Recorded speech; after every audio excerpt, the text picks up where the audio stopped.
Union Home Minister Shah speaks on Manipur in Parliament, says government is ready to discuss and there is nothing to hide. Writes to Lok Sabha and Rajya Sabha leaders of opposition and appeals for cooperation. मैंने आज दोनों सदन के विपक्ष के नेता को पत्र लिखा है कि कितनी भी लंबी चर्चा के लिए मैं तैयार हूं। सरकार को कोई डर नहीं है। चर्चा जिसको करनी है मणिपुर पर, वो चर्चा करने आए। Prime Minister tears into India alliance, says Indian Mujahideen also misused India. Congress hits back, says debate on Manipur instead.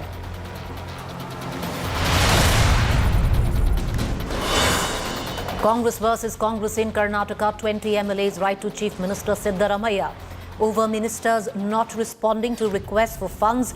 DKS claims Operation Singapore conspiracy.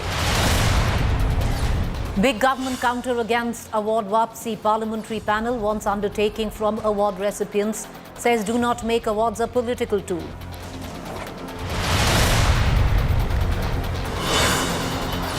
NSA Ajit Doval holds key meet with newly appointed China Foreign Minister. Doval tells China to build strategic trust and says India is ready to work on border route.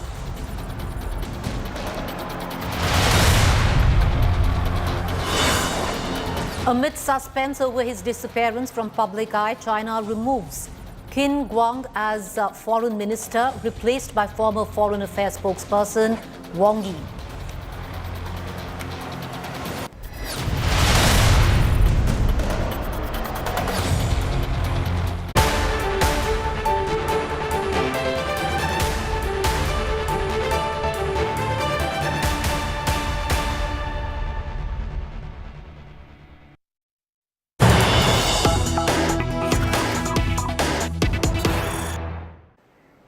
All right, the latest news break coming in. The Home Minister has spoken up on the Manipur crisis in Parliament. Amit Shah has said the government is not afraid of discussion. We have nothing to hide. People are watching you is when he speaks of the opposition. Shah has also written to Kharge and Adiranjan saying government ready for debate. Amit Shah appealing to opposition to cooperate in Parliament.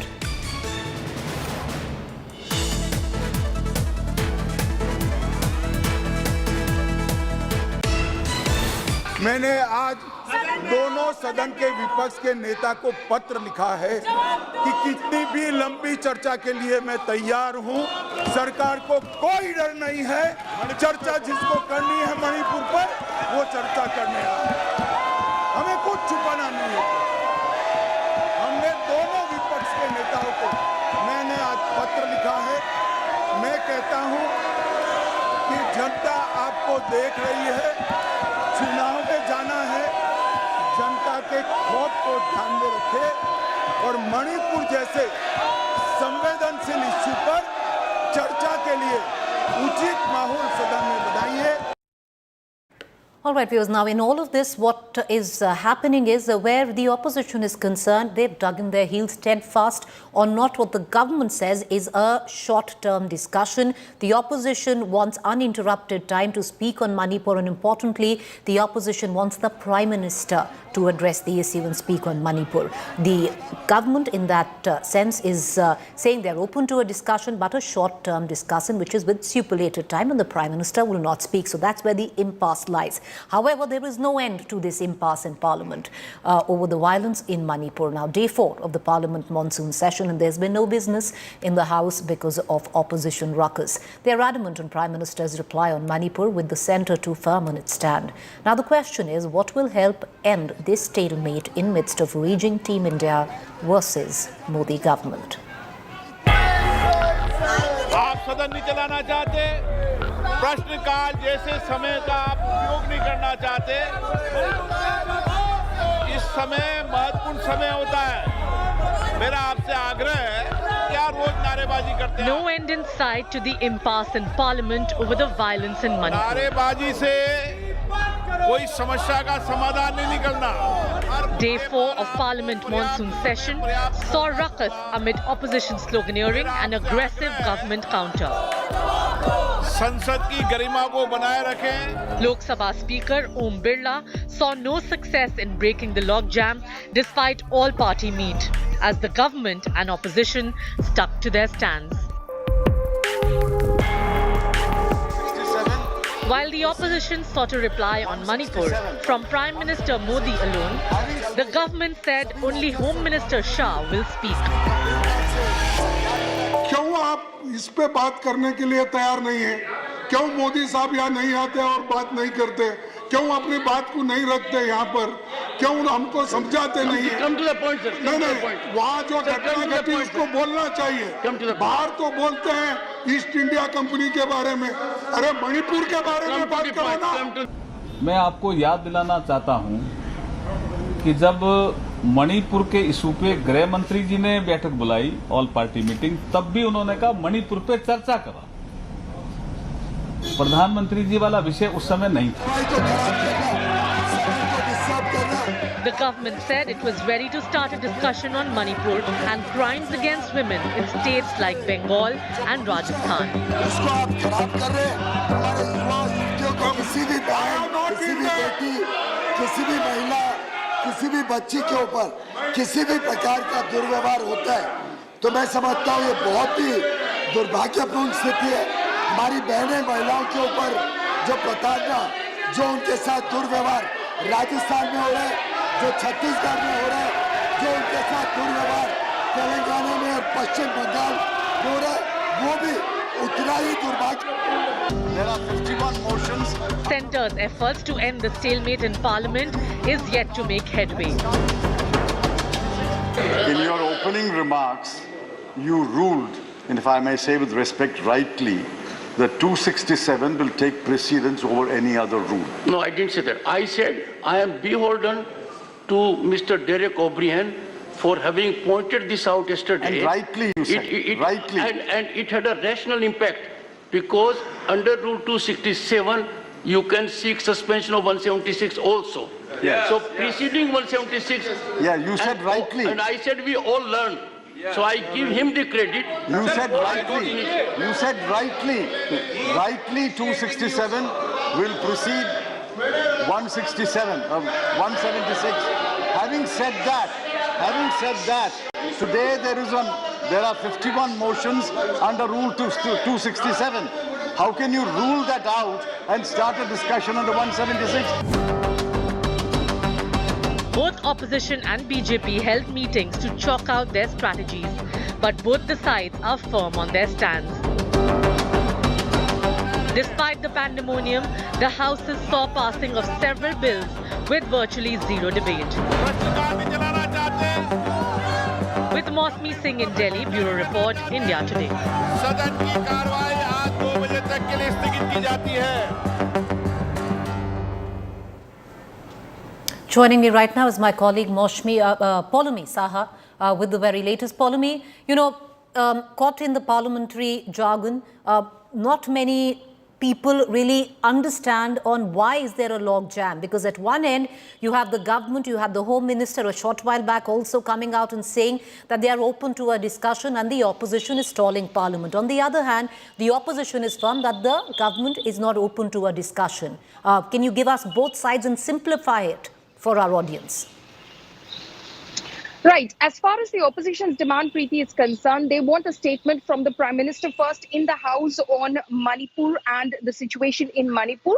And then, of course, a discussion under Rule 267, which is basically suspension of all business. This is a matter of exigency of emergency. Immediately suspend all business and have a discussion. What the government is proposing, at least in the Rajya Sabha, is a discussion, a short duration discussion under Rule 176. Basically, they'll slot it, and then, of course, that discussion will take place. A short duration discussion lasts about 2.5 hours, but they're not promising any statement from the Prime Minister. The government stand is very clear that the nodal ministry, as far as the law and order situation in Manipur is concerned, if you want a larger perspective from the center, the nodal ministry is the Ministry of Home Affairs, and the Home Minister is best placed in order to give that statement, considering he also went and visited and stayed in Manipur for 3 days in the course of these last couple of months, when he went and he stayed there for 3 days consecutively. And he, of course, will know best about the situation on the ground, and he can give you an update on what the situation is like on the ground. Today, of course, the Home Minister again reiterated that in the Lok Sabha as well. When he was speaking on the multi-state cooperatives bill, he of course said that the government has nothing to hide. The government is not afraid. We're willing to have a comprehensive discussion, but for that you need to create a productive environment, a positive environment, so that a sensitive subject like Manipur can be discussed. He's also written to Mallikarjun Kharge in the Rajya Sabha and Adhiranjan Chaudhary in the Lok Sabha, telling them that you need to cooperate. I seek your cooperation. An environment needs to be created for a comprehensive discussion on Manipur, and this is a very sensitive situation. The people of the country, the people of the Northeast, and especially the people of Manipur are looking to Parliament for support and reassurance of their commitment to restore peace in Manipur. All right, Poulam, we're going to continue coming back to you. Appreciate it. Thank you for breaking it down for our viewers because, one completely gets caught up in rule this, rule that, government versus opposition, both saying we're open to discussion. What is really the issue? We're going to keep simplifying it for you viewers. With that, I want to cut across right now to this ground report because the bone of contention in Parliament is Manipur. What's really happening in Manipur? We saw the visuals there which burnt a hole in our conscience of these two women being taken out, paraded naked, one of them gang raped. It wasn't just them. In midst of this ethnic violence, there are reports that there have been two other women, both working in a car wash, coming in from the tribal Kuki community, and both of them gagged, gang raped and killed. Days after a video of two Kuki Zomi tribal women being stripped naked and paraded went viral, more horror stories are coming out of Manipur. On May 4th, a similar crime took place in the state capital. Two young women who used to work at a car wash facility in Imphal were allegedly abducted, gang raped and murdered by a mob. The victims belonged to the Kuki Zomi tribal community. The mother of one of the victims filed a complaint. An FIR was registered on May 16th. The FIR says the women, aged 21 and 24, were at a rented house when a mob entered their room and allegedly raped them before killing them. When the problem got started, her mother rang up twice, but she did not pick up the phone. But the last moment, one lady's Métis woman picked the phone. Whether you want your daughter alive or dead, she said to her mother. At that moment, they put up the phone. Later on, we knew that the lady was dead. They were tortured to death, and there are another girl from your same village, right? Mm-hmm. The two girls worked together in a Gama car wash. So the two were killed in the same day. There are horror stories from both sides of the Meitei-Kuki divide. An 80-year-old widow of a freedom fighter from the majority Meitei community was locked inside her house and set on fire by an armed group in Kakching district. उस दिन जब हमला हुआ, माँ को क्यों छोड़कर आए थे? क्या उन्होंने बोला था या फिर वो चल नहीं पा रही थी? माँ तो मॉर्निंग का और कुकी मिलिटन में आया है, घर भी सपी भी है और घर भी अब सब अग्नि है, जला दिया. The fault lines run deep. These women from the Meitei community have put up barricades and built temporary bunkers to safeguard their territory near the Kuki-dominated areas. As I pass through this Imphal stretch, which is a particular stretch divides the entire territory between Kuki-dominated territory and the Meiteis. And what I see here, women have taken charge here on the street, not only guarding their territory, but also maintaining these barriers, these barricades, where every vehicles are being frisked by these women. And the only reason is that they want safety of their families, their children. And these women, despite that many of them have been victim of the violence, they are standing tall against all odds. These women symbolize the power of women in Manipur. डर तो डर है ना, डर हो गया तो हम लोग तो मेरा my village, my children, my family protection करता है ना. डर हो गया तो हम लोग तो सब मर गया तो क्या कर गया? डर हो गया तो हम सब उसके मदर लुक्स ने आ गया ना. crisis is spilling over. Thousands participated in a protest march in Mizoram, expressing solidarity with the Kuki-Zomi community in Manipur. We are here in Aizawl today. We are seeing already big crowds gathering right in the heart of Aizawl to show their solidarity and protest. People are of course dressed in black because this is a somber occasion where people will be protesting against what they are calling the brutality on Kuki community in Manipur. At the same time, we can see men and women wearing the traditional scarf, which I'm told is called puan, and this is to symbolize somebody's death. And we know that more than 150 people have died in Manipur over the past 2 months due to ethnic clashes. You can see "Stop attacking our tribal brethren" in Manipur. These are the kind of posters and placards that women have come out with. He should give priority to the women of India, like he gave priority to the cow. So he should give priority. He should give protection for the women of India, not only from Manipur, all over India. All the Indian women, we are shouting now.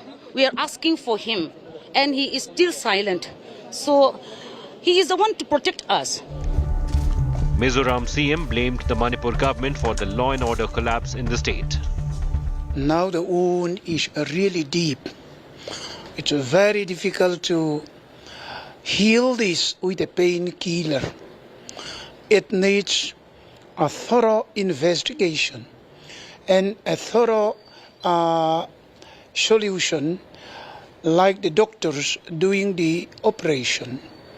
Therefore, the situation in Manipur, it's more of an ethnic now.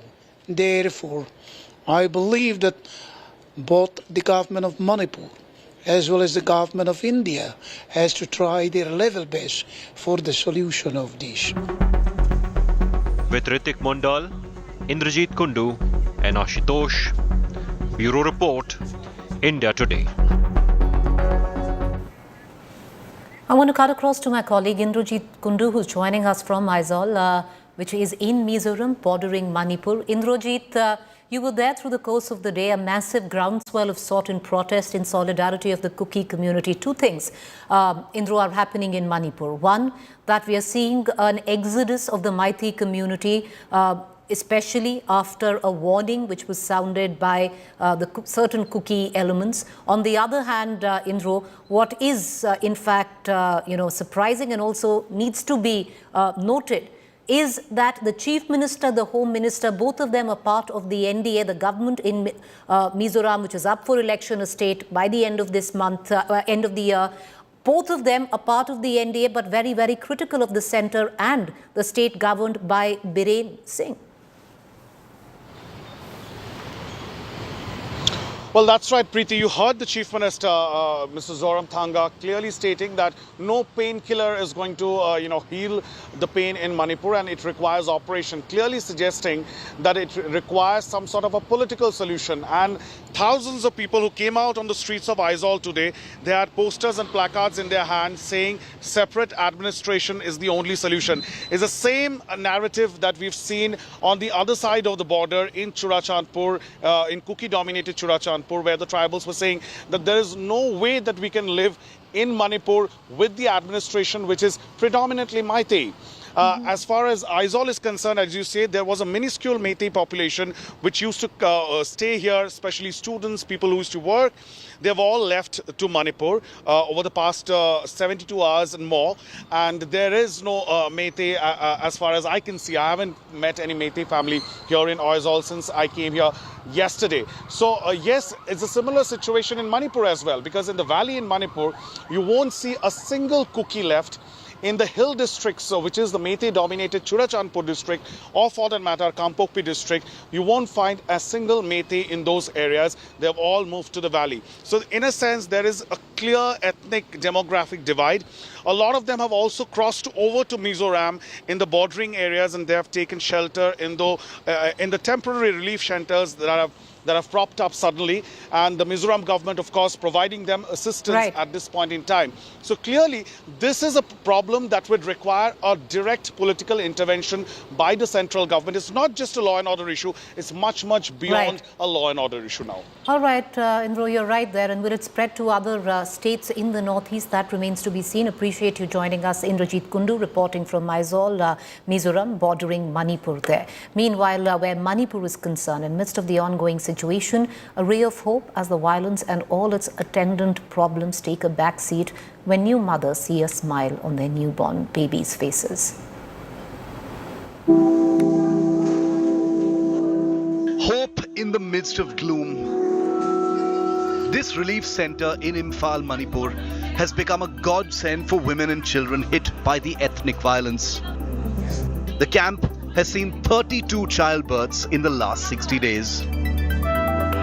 From 21st May to 21st July, 32 children were born in the relief camp of Imphal, the youth hostel, which is operated by the BJP workers here. These women somehow managed to escape from the conflict area, which are Churachandpur, Bishnupur, Torbang, and all these places. It took more than 15-20 days for all of them to at least gather the information about the old pregnant woman. Now all you see, these innocent faces, there is a sense of fear, apprehensions, concern for the future of their children, as they have seen their houses burned, family members killed, and somehow they escaped while they were pregnant, not just saved their lives, but also their child. When they came here, they were traumatized because of this conflict situation that happened in this Manipur.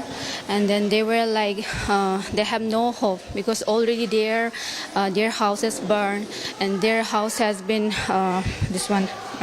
cracked down. Because of that situation, they have been like, we don't have any hopes. How can we survive in this future?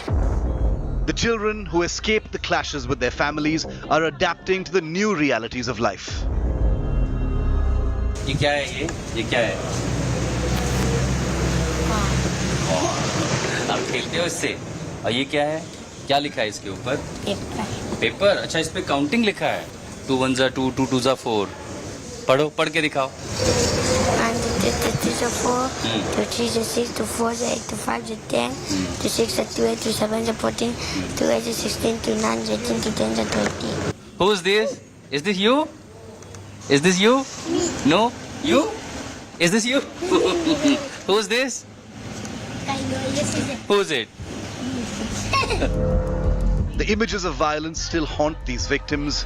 Many recount their harrowing experiences on India Today's cameras. यहाँ में तो बहुत ख्याल रखता है, doctor भी रखता है, मेडिसिन सब कुछ यहाँ में फ्री में देता है और खाना वगैरह सब वो लोग ने देता है. For these women, going back to their villages is a no-go for now. This camp remains their only shelter and hope. With Ashutosh Mishra in Imphal, Bureau Report, India Today. With that, I'm going to go into a quick break. To stay with us on the other side is our fact check segment.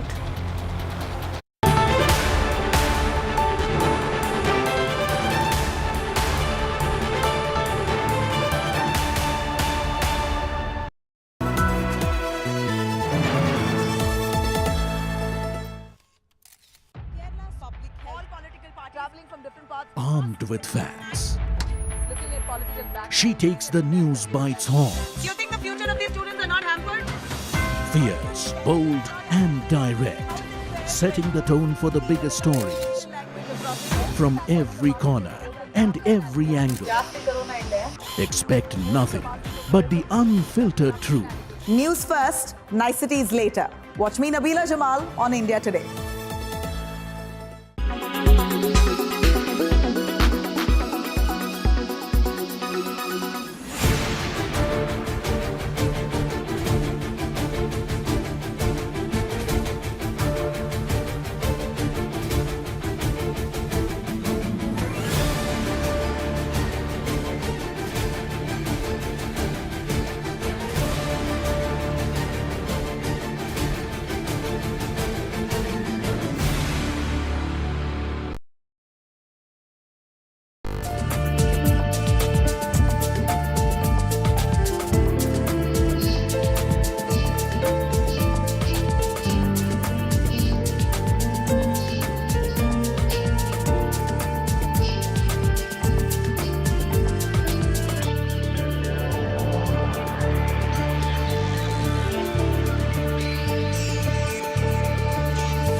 Make your media plan smarter with India Today Live TV on your connected devices.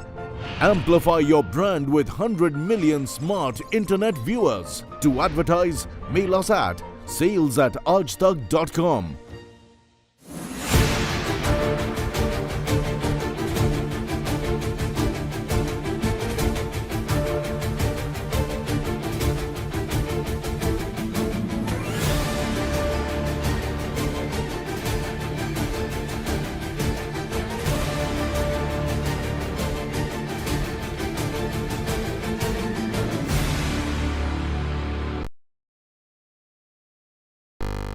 Make your media plan smarter with India Today Live TV on your connected devices.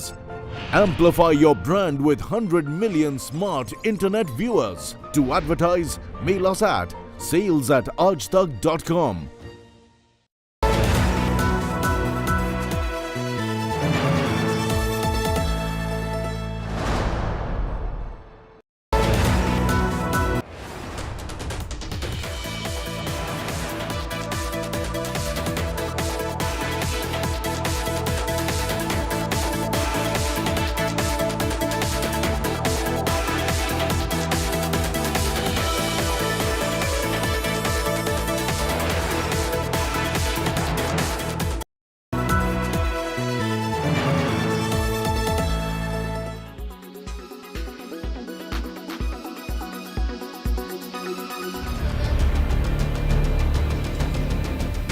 is the infamous power fight back in the state of Karnataka.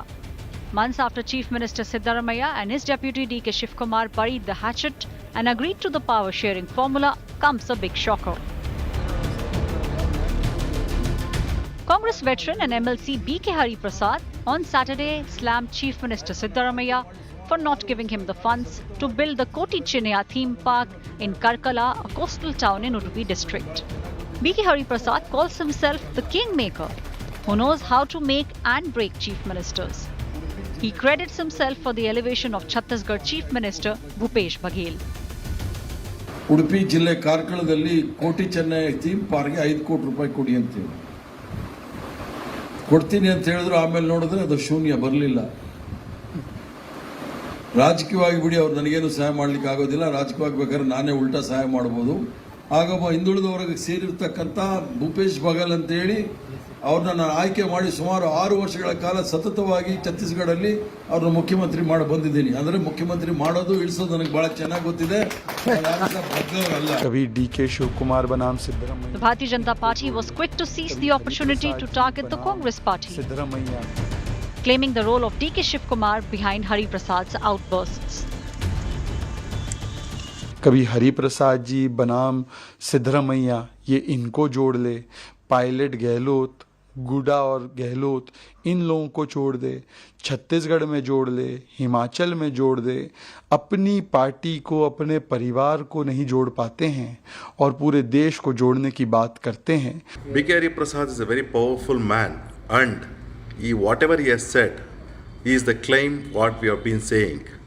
Karnataka Congress Party is split house and with the 3 gates, and definitely there will be a change of guard. Hari Prasad, an OBC face, is a former Congress General Secretary. He is said to be sulking for not being included in the Siddaramaiah cabinet. Siddaramaiah's ministers hit back at Hari Prasad, slamming him for his claim of installing Chief Minister Siddaramaiah. Hari Prasad ಅವರು ಯಾವ ಇಂಟೆನ್ಷನ್ಲೇ ಮಾತಾಡೋರೋ ಗೊತ್ತಿಲ್ಲ. ಒಂದು ಇಳಿಸೋದು ಕೇಳಿಸೋದು ಶಾಸಕರ ಕೈಯಾಗಿ, ಶಾಸಕಾಂಗ ಪಕ್ಷ ಅವರೊಬ್ಬರ ಕೈಯಾಗಿದೆ.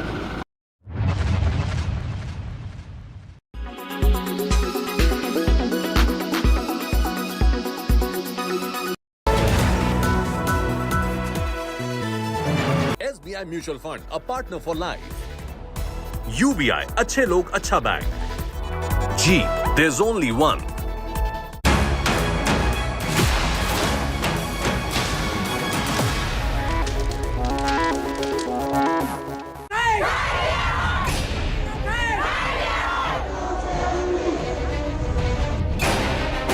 Manipur simmers, Mizoram on the boil.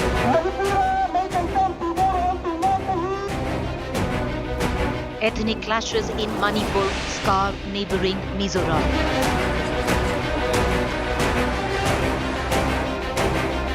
Meitei community exodus from the state.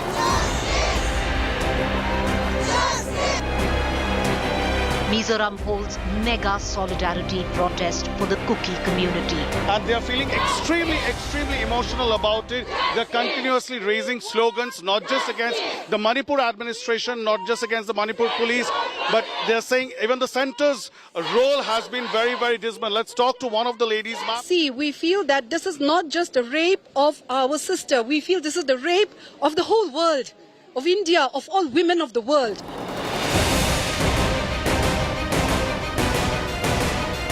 Groundswell of black bands, banners in protest.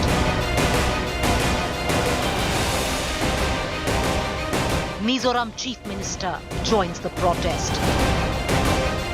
Makes clear, part of NDA but against NDA policies. In the present situation, which the government of Manipur and the government of India has done is not enough. We know that. Therefore, they have to do it more. Mizoram Home Minister wants his fellow NDA ally Biren Singh to step down. Central government and Manipur government to take action to stop immediately violence between the two groups.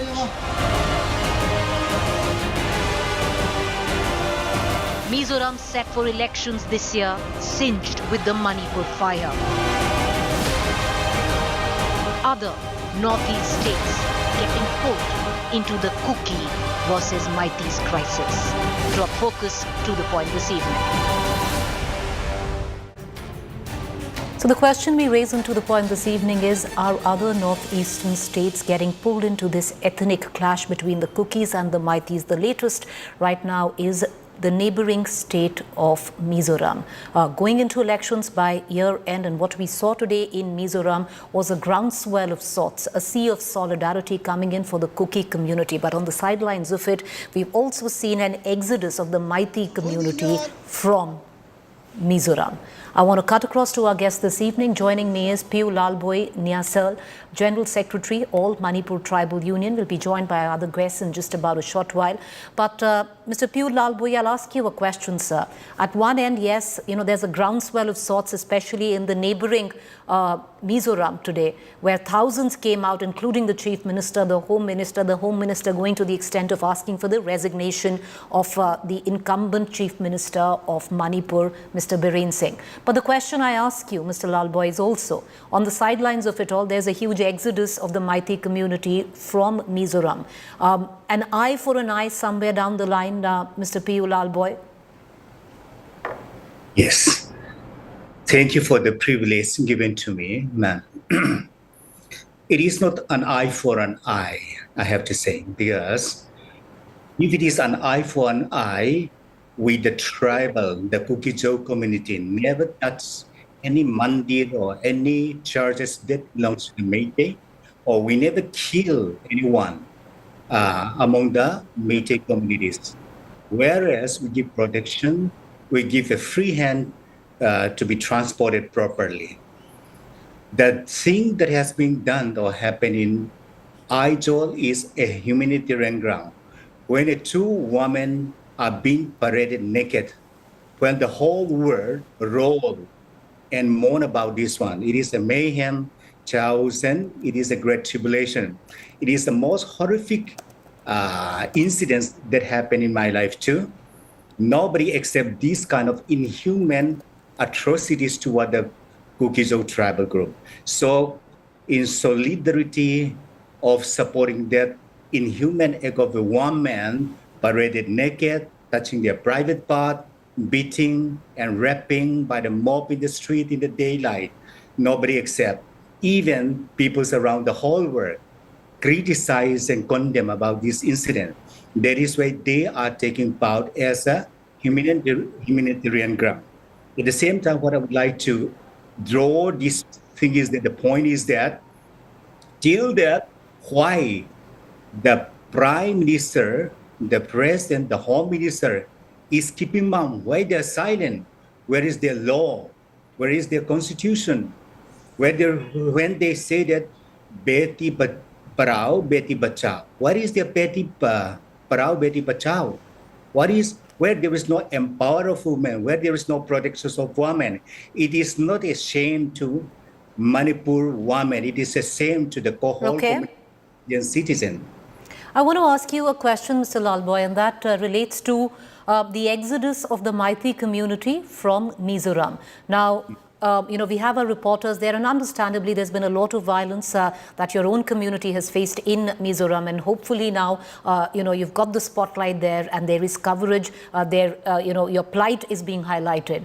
On the other hand, now we see an exodus of the Meitei community from Mizoram. Now, what they say is what the Meitei community coming in from Mizoram says is that they were actually, issued a warning letter by the surrendered militant group Pamra. I have to say in this way, there is a good gestures in order to support the atrocities faced by the Kukijau group in Manipur. We are one blood culturally, socially, and religiously. We are brother. We are one and all. So seeing the plight and the atrocities and the tribulations of the Manipur Kukijau community, they come here in order to show their No, I understand. Okay, Mr. P.U. Lalboy, as I bring in our other guests, I understand that there is a sense of solidarity which was seen the groundswell. However, I ask your opinion when I asked you for an eye, because now there's an exodus of the Meitei community because they say they've been threatened, with a letter which has been issued by an ex-militant group saying if they continue to stay in Mizoram, because the Meiteis are a minority in Mizoram, sir, and you know that. And if they don't leave Mizoram, they'll be killed. Ma'am, there is not an eye for an eye. If it is an eye for an eye, on the 3rd of evening, all the colonies in Infala are being burned down, like Paiteveng, Haukiveng, Khongsai-veng, Game Village, Diulal, and all the colonies of the tribals in Infala are being burned down. And whom they come across a human being of the Kukijau tribe, they kill it. But that was not happening in Mizoram. With the good gestures, they are giving a timeline. If it is possible, it will be good that you have to move from this place. We are giving a timeline. They are just requesting and giving intimidation also. Okay, well, they're right. I understand, sir, but like I said, there are also two sides to the divide, and I understand that it has been your community that has faced the massive brunt or the full blowback of the ethnic violence there. I just want to bring in our other guests into this conversation because what we are seeing right now is primarily for the reason that you have a chief minister who continues to stay where Manipur is concerned despite over 75 days of abject mayhem unfolding in the state, that now the fires that were burning in Manipur are singeing the neighboring states like Mizoram with what we saw today. I want to quickly bring in our two other guests into this conversation. Joining me is Suhas Chakma, Director, Rights and Risks Analysis Group, Mr. B.L. Vora, former Home Secretary, Manipur. Mr. Vora, I want to come to you and I want to, I want to request you to possibly put the focus on how precarious is the situation right now, especially in other states like Mizoram, with what we are seeing, an exodus of the Meitei community. We've seen Manipur, the suffering of the state over 75 days right now. Do you see, the tension escalate to other states now? I tell you, Ms. Preeti, Mizoram stands on a special footing. The people of Mizoram, the Mizos, they are ethnically almost the same group as the Kukis are. That is the reason. Actually, there is an international border with Myanmar also, and that border starts from Arunachal. It is with Manipur, it's with Nagaland also. So the point is that because these people are ethnically very close, that is why there's such a problem in Mizoram. I don't think there'll be such a problem in other states like Assam, where also, of course, But Mr. Vora, especially in a state like Nagaland, because even when the Hill tribe is concerned, the Nagas and Kukis ethnically not really on the same page, but when it comes down to the Meiteis, they do unite. No, but the point is in this case, so far, touch wood, Nagas have not been involved in this conflict at all. Neither Metis have taken any action against them, nor have Nagas retaliated. Even though they're both Christian communities, the Kukis and Nagas, so it is definitely not Hindus versus Christians. Since you focused on Mizoram, I'm giving you the reason. Yes. Because ethnically they're very close to Kukis. Now what happened is that there are of course Metis everywhere. They are in Delhi, in Bangalore, everywhere. Now, when the trouble started in Manipur, many Metis from Manipur who were working, they went over to Mizoram because they found it was a safer place. Because they're ethnically close, there'll be always people in all communities who will want mischief, who will want trouble. So that is why this warning has been given. And that is why exodus is taking place. Naturally, everyone is worried about his safety. I don't think the situation will come to that pass in other states of the Northeast. I don't think even in Nagaland for that matter. Right. So here, because they're close, that is why it's happening. The other reason is, that the border, as I told you, the border with the Mizoram of Myanmar is longer than the border in Manipur. Manipur is about 400 kilometers. That's, I think, about 500 plus. Though total border with Myanmar is 1700 kilometers. So here, that is the issue, and there are their ethnic brethren who are stay across the border also. In fact, that was one of the causes of trouble initially starting in Manipur itself. Right. Mr. Vora, I'm going to come right back to you, and I want to also get you. I want to bring in a third guest into this conversation, and I'm going to come right back and possibly, try from somebody who served in Manipur on what could be the way forward right now, because we're already in 80 days and counting, and nothing is quite stabilized on what could be the peace-building measures where these two communities are concerned, and does it really come down to the administration right now or the misgovernance by the incumbent government. But Suhas Chakma, I want to bring you in. You're the Director of Rights and Risks Analysis Group. But Mr. Chakma, do you agree with Mr. Vora that it's going to be limited possibly to Manipur from where Mizoram is concerned, understandably, because, there is an ethnic connect between these two states where the Kuki community is concerned? No, and only if we presume that there will not be any fresh incidents of violence. But if there are fresh incidents of violence, then obviously it will have direct impact in a state like Mizoram.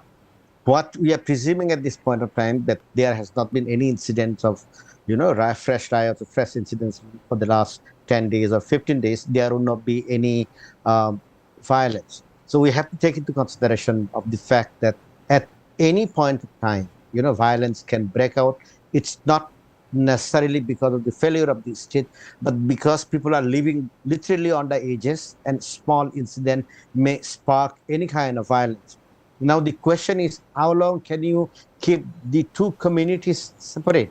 Because the ethnic cleansing of the Metis and ethnic cleansing of the Kukis from both sides have taken place. So it is bound to, have more negative impact in Mizoram because of the larger ethnic affinity in Mizoram. And the second point, which I want to also bring into the notice, is that Mizoram is facing enormous amount of refugee and displaced people's crisis, because Mizoram has received about 50,000 people from Myanmar who had been driven out by the junta. They have received from the Chittagong districts of Bangladesh. Now they have about 15,000 people from Manipur who are settled in Mizoram, and they don't want to go back.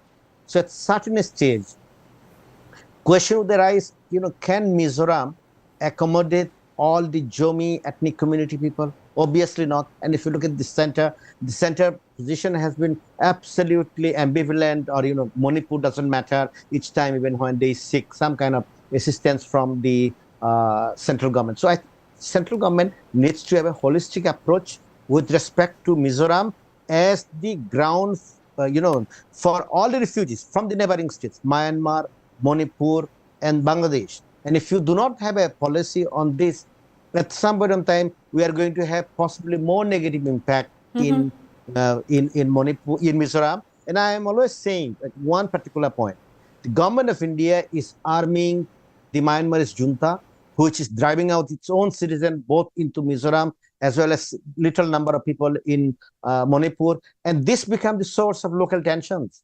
So you cannot address these issues unless you have a holistic geopolitical approach vis-a-vis the Myanmar's government, as well as a regional approach with respect to the situation in Manipur. It is not only Manipur-centric.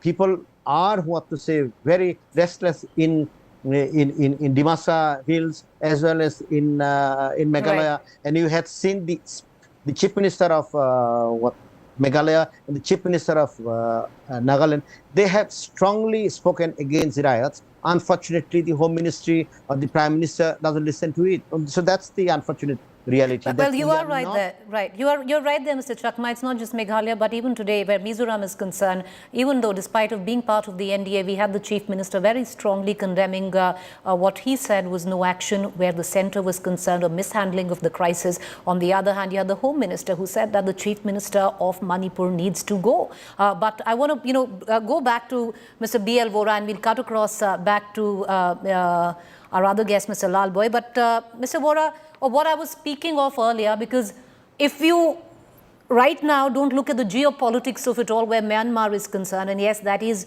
a concern that needs to be addressed at the soonest, but the immediate effect to try and bring things in control, especially where the ethnic violence is concerned, and try and build confidence or peace with these two communities. Is there even a possibility of it all?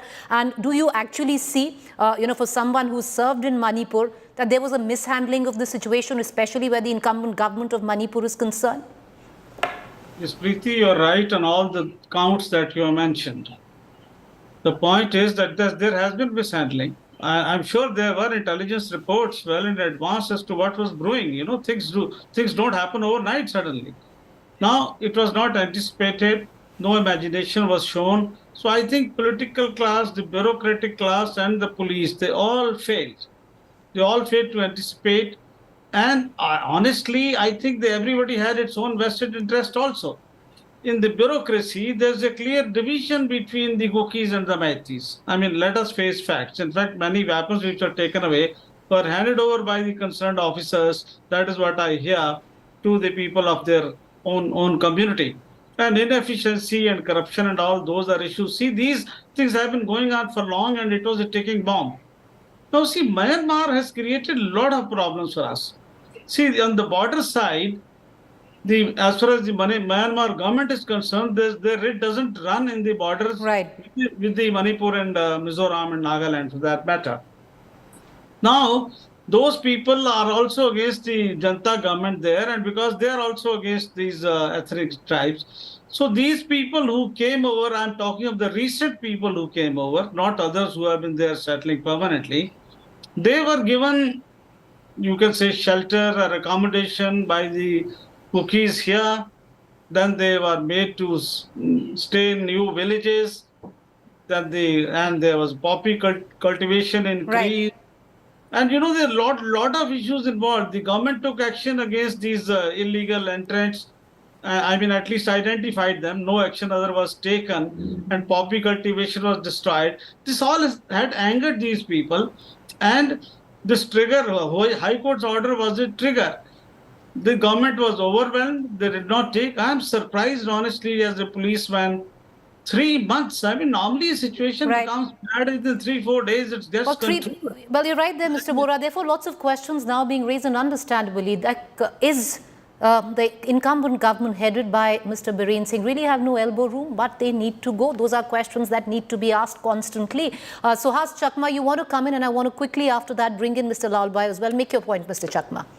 No, I was just thinking, if the government of India and the BJP cannot facilitate a meeting of the MLAs from the party, both belonging to the Cookies and the Meiteis, it basically shows that no effort or no sincere effort is being made.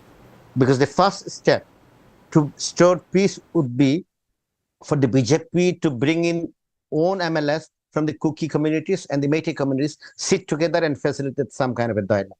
The second process which they could have easily taken out is to have the civil society groups be taken out of Manipur, representing both the communities, and facilitate some kind of a discussion.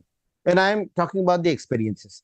The government of India had taken huge number of civil society actors belonging to the Naga Hoho. They were flown in a charter aircraft to Bangkok to facilitate the discussion with the NSCNI then obviously, these are measures which you have to take. But if we look at today, what is missing is any kind of visible effort. Any kind of visible effort from the government of India. Government of India is talking behind the scenes. Behind the scenes, they are talking to the BJP MLA, MLAs. You're right, Mrs. Chakman. And in times like this, the visual representation of trying to, put a balm on what has really gone down is very much needed right now. I know, Mr. Vora, you want to come in. I just want to quickly go to Mr. Lalboy. Mr. Lalboy, is peace possible in Manipur if the current chief minister actually continues? Not at all. The chief minister is the architect of this violence, I have to say. Because of him, he has no governing skills. He is not competent, as well as the center is not taking part in peace process. If the center is interfering, it will be a matter of a day or two only. Right. Till to that, even the Prime Minister never speak out about the peace process of Manipur. He simply is a mood spectator from the only. I want to, okay, Mr. Lalboy, you've made your point. I'm running out of time. 10 seconds, Mr. Vora, and I'm going to close the show, sir. Please make your point. I was saying that about the steps. Violence must be stopped, weapons recovered, and the entire, at the political level, actually the buck stops at politics. In this country, we are a democracy. True, sir. Some hard decisions are needed, and there should be a total overhaul of bureaucratic and police machinery. True, sir. And justice must be given to the people. There should be CBI probe or court-monitored probe into the whole matter, and a truth commission also, Well, I appreciate all three gentlemen for joining us, and I would reckon one thing is very clear. That's where the buck stops, and that stops where the current political dispensation is concerned. Biren Singh, the Chief Minister of Manipur, needs to go. It's been 80 days and counting. A quick break. Stay with us.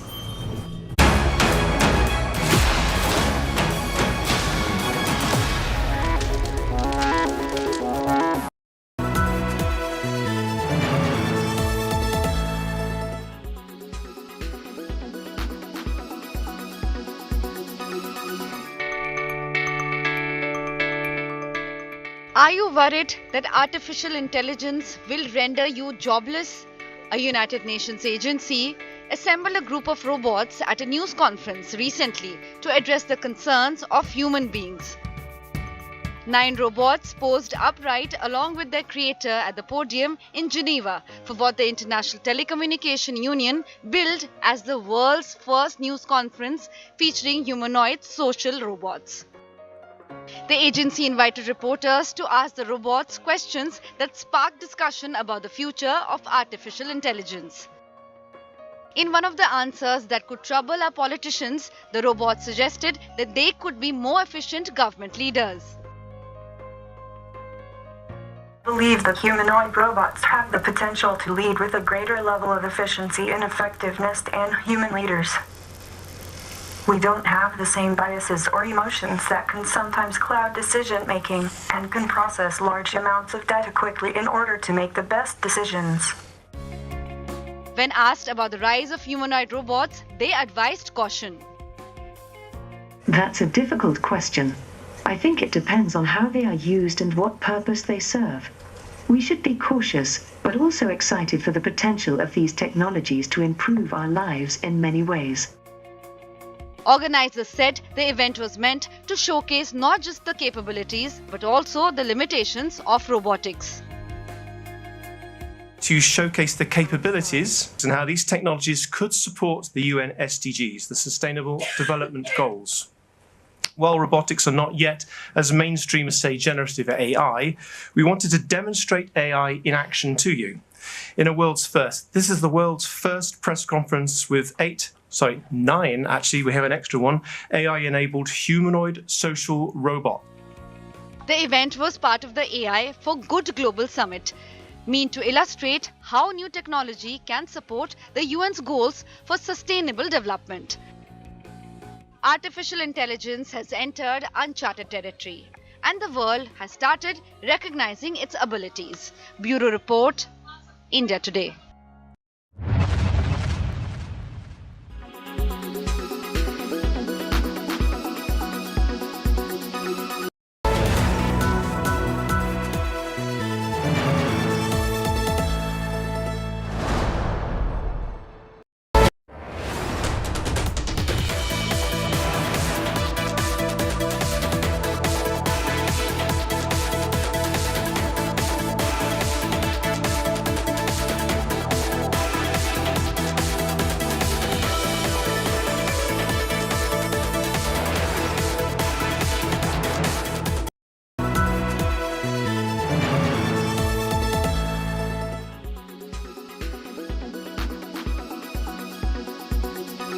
Red diary है जो CM साहब, जो गहलोत जी हैं, उन्होंने आपको phone किया था जब ईडी की रेड्स हो रही थी और उन्होंने बोला था जैसे तैसे राजेंद्र गुड़ा जी ये डायरी निकालो। आप कह रहे थे कि आपने ये डायरी निकाल ली और इस डायरी में सारा करप्शन का सारा चिट्ठा है, कांग्रेस का जो राजस्थान यूनिट है और सीएम तक का अशोक गहलोत जी का भी। आज उस रेड डायरी के जो पन्नों में से पढ़ दीजिए राजेंद्र गुड़ा साहब, पूरा चिट्ठा साफ कर दीजिए, क्या करप्शन के चार्जेस हैं इस रेड डायरी में? मैं तो पब्लिक करने के लिए गया था, उसके अंदर टेबल करना चाह रहा था उसको। स्पीकर साहब ने हमें इजाजत नहीं दी, मैं तो टेबल कर रहा था। फिर कांग्रेस के सारे मंत्रियों ने, विधायकों ने मुझे चारों तरफ से घेर कर मेरे से छीन ली वो डायरी। कांग्रेस के विधायकों ने घेर लिया और छीन लिया, पर गुड़ा साहब फोटोकॉपी तो होगी, एक ऐसा डॉक्यूमेंट जो पूरी सरकार को हिला सकता है, गिरा सकता है। सीएम की कल्पेबिलिटी, जहां पर आप खुद कह रहे हैं कि करप्शन चार्जेस जिसमें सीएम तक आपने अलेज किया है इस डायरी में थे, उसकी फोटोकॉपी नहीं रखी आपने?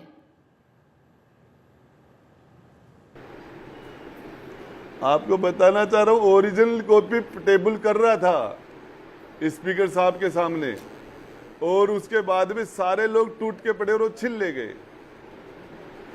अब कॉपी में कुछ न कुछ आपको बताना चाह रहा हूं कि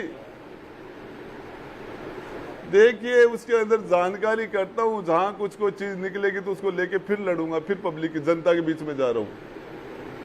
तो फोटोकॉपी नहीं है आपके पास, आप कह रहे हैं? एक इतना बड़ा डॉक्यूमेंट की फोटोकॉपी तो राजेंद्र गुड़ा साहब रखनी चाहिए थी कि नहीं? चलिए एक चीज ये बताइए, आप पे ये इल्जाम लगाया जा रहा है कि आप खुद कांग्रेस के नेता हुए, आपने असेंबली ही क्यों चुनी अपनी ही सरकार के अगेंस्ट बोलने के लिए? मणिपुर मुद्दा नहीं था जिसके बारे में बोल सकते थे? अगर कोई शिकवा गिला होता वुमेन सिक्योरिटी को लेके, कांग्रेस कह रही है डायरेक्ट बात करते आप सीएम साहब से। असेंबली के बीच खड़े हुए पार्टी को एम्बैरस कर दिया, इसीलिए आपकी सैकिंग हो गई है, कह रहे हैं। मुझे मेरे विधानसभा के हमारी बहन बेटियों ने राजेंद्र गुड़ा को 3 बार विधानसभा में भेजने का काम किया है और इस विश्वास के साथ, कास्ट पर वोट नहीं पड़ता, पार्टी पर वोट नहीं पड़ता, राजेंद्र गुड़ा के फेस पर वोट पड़ता है, इस उम्मीद के साथ कि हम उनकी खुशहाली के लिए कोई अच्छे काम करेंगे।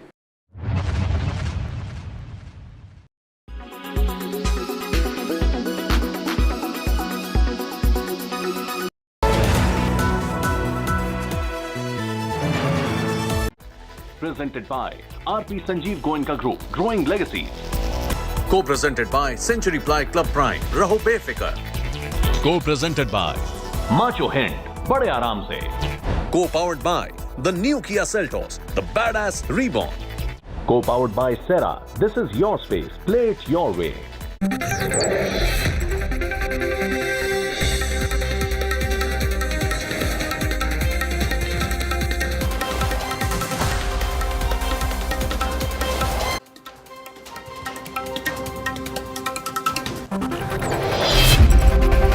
Good evening and welcome. You're watching the news track. I'm Rahul Kamal. Prime Minister Modi attacking the opposition's use of India as an acronym.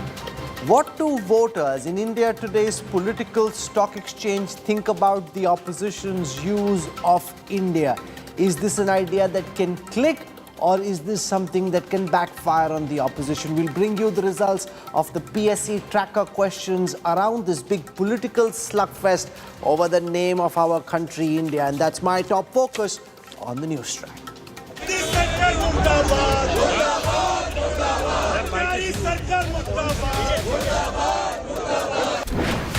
Modi refuses to bend to India.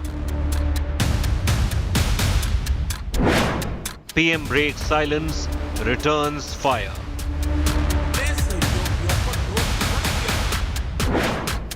Links India to PFI, Indian Mujahideen.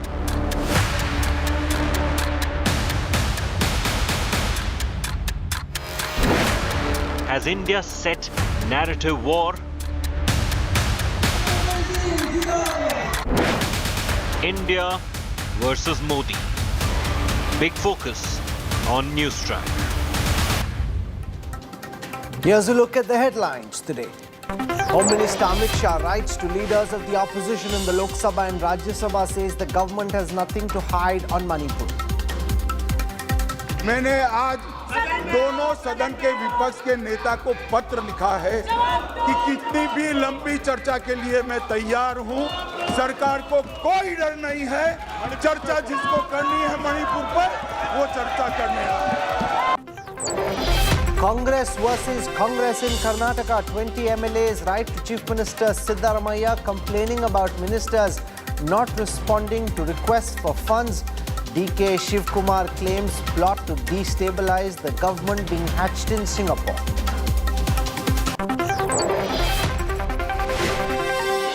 Government plans to counter award wapsi. Parliamentary panel recommends that recipients should be made to sign an undertaking, says don't make awards a political tool.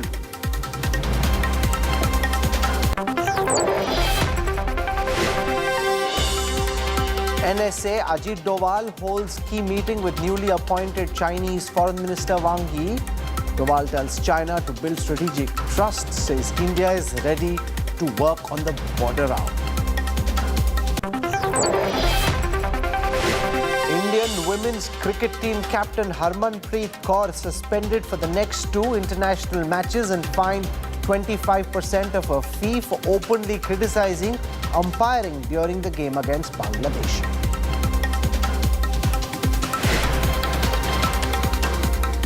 The showdown over India as the name for the United Opposition Alliance is getting bigger. Today, Prime Minister Modi launched a massive attack, linking India to banned terror outfits like the Popular Front of India and even the Indian Mujahideen. The opposition says this is just an attempt to deflect from the core issue of Manipur.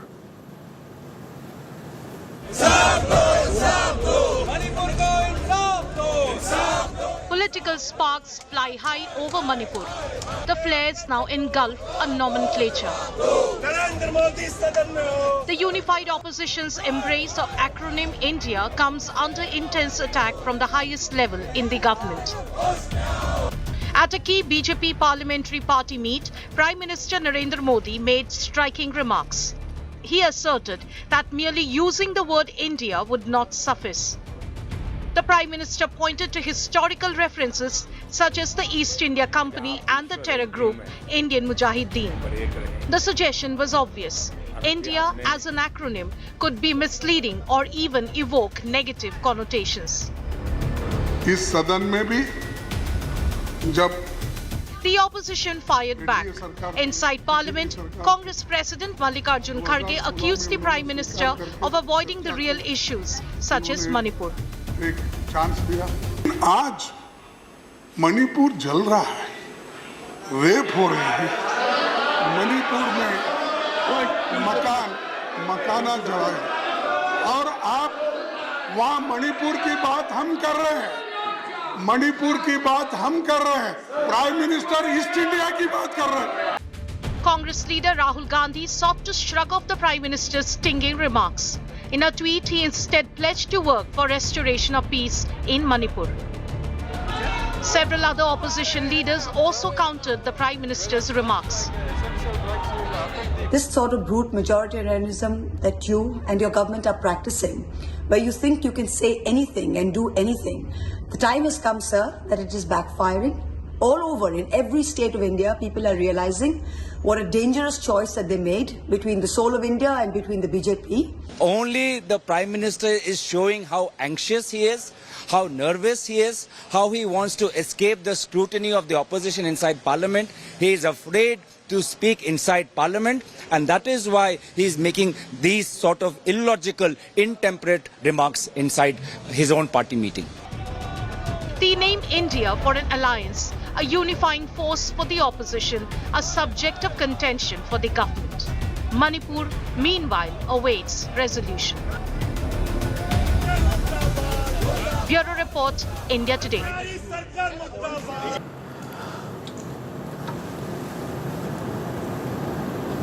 Meanwhile, the fires burning in Manipur continue to singe the monsoon session of Parliament. Today, for the fourth straight day, sloganeering and disruptions continued.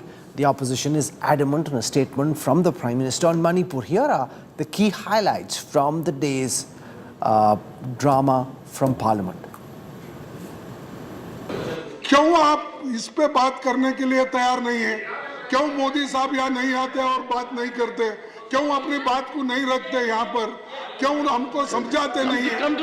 नहीं, वहाँ जो घटना घटी उसको बोलना चाहिए। बाहर तो बोलते हैं ईस्ट इंडिया कंपनी के बारे में, अरे मणिपुर के बारे में बात करो ना। ईस्ट इंडिया कंपनी तो और बात है। और नहीं, आप देखो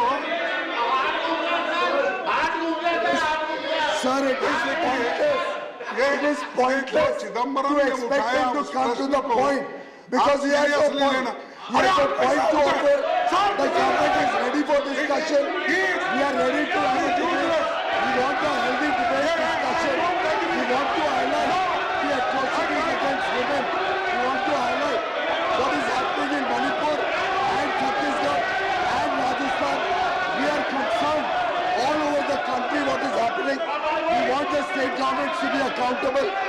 This is not a matter to be politicized. It's a matter to have a heart. संवेदनशील विषय है, थोड़ी संवेदनशीलता दिखाइए। महिलाओं के प्रति संवेदनशील नहीं है आप सिर्फ पॉइंट और पॉइंटलेस पॉइंट कर रहे हैं। पॉइंट होता तो आप चर्चा शुरू करते, पॉइंट होता आप पे दिल होता, आप पे संवेदनशीलता होती तो आज चर्चा चल रही होती, बजाय कि आप 3 दिनों से 4 दिनों से सदन की कार्रवाई को खराब करना, सदन को डिस्टर्ब करना। और देश देख रहा है, पूरा देश देख रहा है किस प्रकार से आप देश के जो भविष्य है उसको आप खराब कर रहे हैं, हमारे युवा युवतियों का भविष्य खराब कर रहे हैं। अगर आप पे संवेदनशीलता है, अगर आप पे वो दिल है तो आप तुरंत चर्चा शुरू करिए और सबके सामने आपके कारनामों के बारे में पूरा पता चले।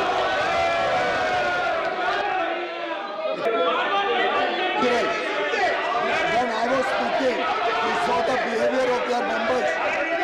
They are not willing to listen to us. What is the point if they are not willing to listen to us? The big face-off till yesterday was that the opposition was demanding a long duration discussion. The government at that time seemed to be suggesting a discussion with a limited duration. Now the Home Minister has made clear he doesn't care how long the discussion is and that Parliament is free to discuss as long as is required. The sticking point, though, is the opposition's demand that the Prime Minister speak on the issue of Manipur, which is something the government so far hasn't accepted. I want to go across live and exclusive to senior BJP leader Ravi Shankar Prasad as he joins us on the news track. Ravi Shankar ji, namaste, welcome.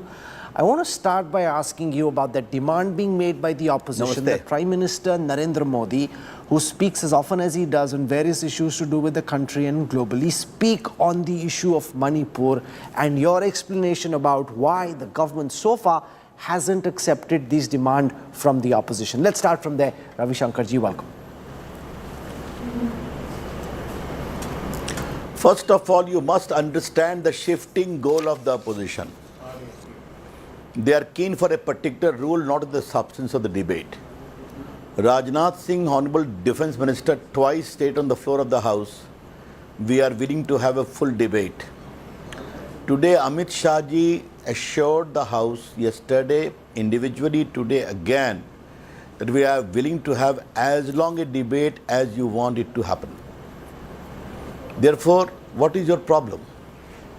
As regards the demand for the Prime Minister to speak, is it a genuine demand or a demand to humiliate the Prime Minister? I am putting this premise very bluntly to you. Rahul, you might recall that whenever the presidential speech is there, then the thanksgiving is done by the Prime Minister in both the houses. In the last budget session, the PM has an extraordinary intervention in the Lok Sabha. When it came to Rajya Sabha, your channel also showed it live. For 2 hours, the Prime Minister was interrupted. Narebaji hoti rahi. Did not allow him to speak. And I salute to my Prime Minister that he overcame all this and spoke for 2 hours. Are they willing to listen to the Prime Minister? Will they allow the Prime Minister to speak? Or cast all the abuses and run away from the house? That's their track record. The real point, Rahul Kanwal, is that Congress party today, I'm sorry to tell you that, a party with having so much of experience of governance, in the grip of a mindset led by Rahul Gandhi, that norms are alien to their thinking. That's the problem. And just to supplement your query, remember after the Bharat Jodo Yatra, he spoke in the parliament, वो मोहब्बत की दुकान खोजने गए थे and came back कहा कि हर जगह हमने एक ही बात सुनी, Adani Adani Adani. Then I was meant to reply as an intervener and I asked him as a question, आप तो मोहब्बत की दुकान खोजने गए थे, आपको अडानी का इतना नफरत देके कहाँ से आ गए? That is their double standard, that is their hypocrisy. But the larger issue is, Rahul, for the sake of India, today the simmering conflict in Manipur required balm of the unanimity of the House to reach out to them. That is important. And that would have indeed acted as a big balm. But I'm sorry, the irresponsible conduct of the opposition is there for all of us to see. You would have seen, Ravi Shankarji, the Congress viraling old clips of former Prime Minister Dr. Manmohan Singh when he spoke on the issue of the protests after the murder of Nirbhaya, the rape of Nirbhaya, and also protests in the Northeast, saying that Manmohan Singh used to speak. Now, here's the Prime Minister who has tackled every issue head on, and yet the opposition seeking to drive home the suggestion that he's running away, in the words of the opposition, from taking on the issue of Manipur. How do you look at this? The Prime Minister speaks about everything. As the country's leader, should he not be speaking out to the people of Manipur and trying to calm things down over there, getting two communities who you know are currently fighting with each other to try and begin the steps of reconciliation? Let me put it in perspective. Did the Prime Minister openly appeal or not? What has happened in Manipur is devastating, is condemnable, and no one shall be spared. Did the Prime Minister also warn all the Chief Minister to be on guard against atrocity on women? And for kind, since you made a comparison of Manmohan Singh, Prime Minister Narendra Modi has visited Northeast 50 times. And all his ministers have visited 500 times. I also, as a Union Minister, visited Northeast many times. The development of Northeast, and are we getting elected and de-elected by chance or by the trust of the people? That's also a fact. And Mr. Manmohan Singh was the Rajya Sabha MP for more than 20 years from, I understand, from Northeast or Assam in particular. What happened? Let's not talk about that. But since you mentioned about the Congress record, I remember there was a big attack in Manipur. Hundreds of people were killed. And who replied in the House? MOS of the Congress government, not even the cabinet minister. I am not on finger pointing today, but since you asked that question, I'm only trying to put the record straight. So if the opposition has the grace to allow the debate to happen, I think a positive message will go. Therefore, कभी rule पर अड़ेंगे, कभी PM के नाम पर अड़ेंगे, हम कुछ भी कर ले, बहस नहीं होने देंगे राहुल कंवल, जान लीजिए आप. मैं sorry, I'm talking in Hindi. हम कुछ भी कर ले, they don't want the debate to happen because Manipur's pathetic condition is least of their concern. The concern is to demoralize the government, demoralize Narendra Modi, come what may. That is not a right approach, I'm sorry to tell you. The other question is about the demand for Chief Minister Biren Singh to step down. Given the fact that there is a sectarian crisis in the state, the Kuki community forced into the jungles, the Maitis and the Kukis no longer living with each other as they have for many decades. and the fact that this happened on the watch of Chief Minister Biren Singh. The suggestion that if this was an opposition-ruled government, by now you would have imposed Article 356. But because this is the BJP and because this would require admitting that there's been a botch-up, therefore Biren Singh still continues as Chief Minister, whereas no reconciliation is possible till he stays on. How do you respond to this, sir? I think I have given you a very vague situation of conflict there, which is a community conflict, festering conflict. Now, a view can be taken rightly so that by removing the Chief Minister, are you going to apply the balm or going to aggravate the festering conflict? You know, Metis and Kokis, what is happening there. In my considered view, the High Court order was completely uncalled for, which led to the whole situation of conflagration. Therefore, it is a situation, Rahul, which has to be handled with care, with caution, with considering every implication. No, but it's interesting that you say that the High Court order is uncalled for because your government didn't take that position, Ravi Shankarji. They actually came out in support of the High Court order which said Maitis would now be a tribal community, which is what led to this conflagration, and your Chief Minister has been accused of being highly partisan in favor of the Maiti community against the Kukis. My reply is very simple. As a student of law, I went to that indication. Okay? Ultimately, Supreme Court intervened, stayed it, let's leave it there. But I am only going into the whole gamut of the background of the situation. Therefore, again I am telling you, let us handle Manipur with care and caution. Apply the balm. And a parliamentary debate would have been the best option of consensus of bipartisan approach. But in the Rahul Gandhi Congress party in particular, bipartisan approach is something of a bygone era. You know it very well.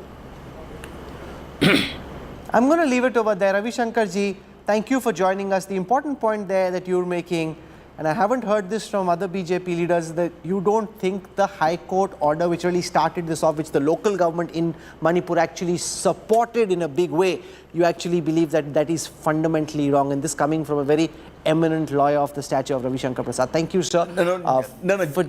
Yes. Rahul, I must clarify. Yes. I made observations on that High Court order purely as a student of law. No, sure, I understand that. Because no, of course. There is a whole process as to how a particular then you don't allow it to me as if I am castigating my Chief Minister. Sorry, that I didn't intend. ठीक है, आपने बोल दिया, and people will draw their own conclusion. I'm not saying anything in the context of Biren Singh, but you're saying something about the judgment and your view on it as a prominent lawyer. Ravi Shankarji, thank you for joining us. I want to put the point that the BJP leader made to Supriya Shirnath of the Congress as she joins us. We also have Sushmita Deb from the Trinamool Congress, and we've got GVL Narasimha Rao from the Bharatiya Janata Party. Sushmita, I want to go across to Supriya Shirnath first. This point that Ravi Shankar Prasad makes, that once the debate happens, and even if the Prime Minister were to speak in whichever floor of the House this may be, the opposition is highly likely to heckle the Prime Minister, abuse the Prime Minister, seek to embarrass the Prime Minister, and therefore the BJP says there's no point in putting the Prime Minister out as the opposition is demanding, because your primary objective is to look at embarrassing him. You've done it in the past, you'll do it again. So India's Prime Minister was elected to speak in the US Parliament. India's Prime Minister has been elected to protect and preserve and keep him away from Parliament of India. Actually, Ravi Shankar Prasad used the word humiliation. It looks like India's Prime Minister finds it humiliating to address India's Parliament, which is actually a reflection of 140 crore people who send their representatives there. Is there anything more brazen, anything more shameless, anything more embarrassing than that you have heard? Is there any explanation for the fact that the government continues to sit on its high horse? The leader of the House in the Lok Sabha, India's Prime Minister, does not want to speak in Parliament, and his government is hell-bent on giving him cover firing. I also want to raise one very important point here. The Prime Minister did not look into or talk about Manipur from day one. It took him 78 days and a horrifying video to break his silence in the middle of an 8-minute, 25-second long sentence. He spoke about Manipur for 36 seconds and drew parallels that his troll army is today drawing.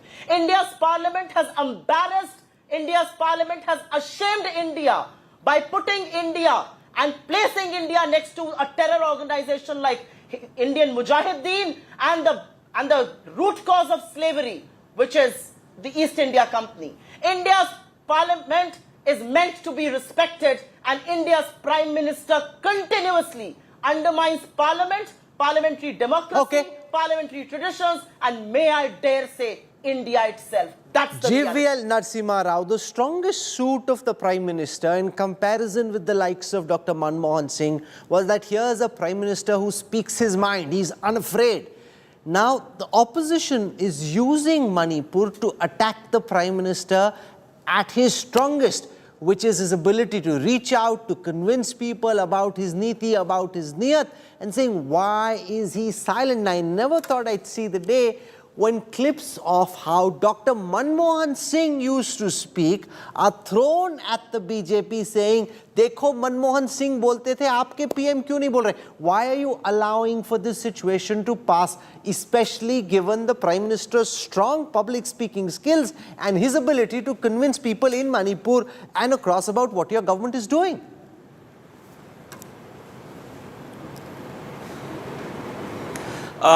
Rahul, first of all, it's shameful for the opposition to indulge in slander and to not allow Parliament to function. If there is anyone who's humiliating India's democracy, it is a party called the Indian National Congress, founded by a Britishman, founded by an Englishman. Okay, today they might want to give sermons to the whole world. Prime Minister has spoken on a number of occasions. Whenever a situation demands, he will speak. Let me show you a story published in India today. And I think you are a very, very important media group. And you have cited 3 instances when Prime Minister Manmohan Singh spoke on demand of the opposition. But I must tell you, please read that story carefully. This was about coal scam. Manmohan had to speak. He was the coal minister when the scam happened. He was directly responsible for the coal gate. So how could he escape from not speaking? And you talk about 3 stories here. On all the 3 occasions, Manmohan Singh was directly responsible. About appointment of CVC PJ Thomas. Who did the appointment? Who was on the committee to select the CVC? It was the Prime Minister. So certainly, Manmohan Singh had to reply. Here you have a situation which demands the minister, Home Minister, to speak. That is the subject matter of his ministry. And we have a very powerful Home Minister. This is a government where Prime Minister is a leader of the people. He is not a puppet of Ten Janpat. Okay, let Sushmita Deb respond to this, that the department belongs to the Home Minister. He's a very powerful Home Minister, and therefore Amit Shah should be allowed to speak. This is happening on his watch. First of all, Rahul, at the cost of repeating myself, nobody is saying that the Home Minister of India can't speak in Parliament. What we are asking for is the Prime Minister should start the debate and speak in Parliament. Number 2, I would like to point out that Amit Shah ji, the Honourable Home Minister of India, called an all-party meeting. All the parties went and met him very recently. You've seen that. It was in the media. Apart from that, Home Minister went to Manipur for 3 days or 4 days. He said he had taken all the appropriate steps. He has met all the factions. He has met the police and the armed forces. But what came out of it? So the question is, I am sorry to say, with all due respect to Honourable Home Minister of India, please do speak in Parliament, no problem with it. But Manipur is actually a situation of such gravity that the Prime Minister should speak, because it is nothing short of a constitutional crisis. And there is absolutely no reason why a Prime Minister should shy away from a debate. In fact, if he speaks, he gives a good message to Manipur, he gives a good message to the nation, and even a better message to the opposition that he has a plan and he knows what he is doing and what he plans to do. Also, no GVL, justification. You can keep the saying Prime Minister doesn't humiliation just need to and speak all because of this. Supriya Shrineth or Sushmita Deb are demanding that he speak, or Kharge or Digvijay Singh or anybody else. He should speak because the people of Manipur would like to hear what the leader of this country has to say. I was speaking to our reporters before this show, and as they go out and travel across Manipur, many people are actually wanting to hear the Prime Minister. So this is not just about politics. Opposition will do oppositional politics, but the people of Manipur would also like to hear what the Indian Prime Minister has to say to them and about them.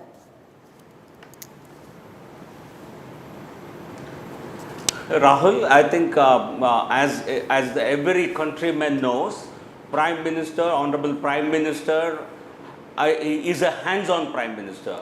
Every nook and corner of this country, every decision that the government needs to be made, he ensures that those decisions are made. And he has already spoken on an incident on that unfortunate, rather very shocking video that But he spoke 70 plus days late. Seen the reaction of the he spoke Prime after Minister. a video came out while Manipur was burning for many weeks. The Prime Minister didn't speak. But this video, no, Rahul, as the Prime Minister, he doesn't need the counsel of anybody as to when he needs to speak, to whom he needs to speak, how does he bring a situation under control. He has the responsibility, he feels the responsibility, and he does it in the most befitting manner.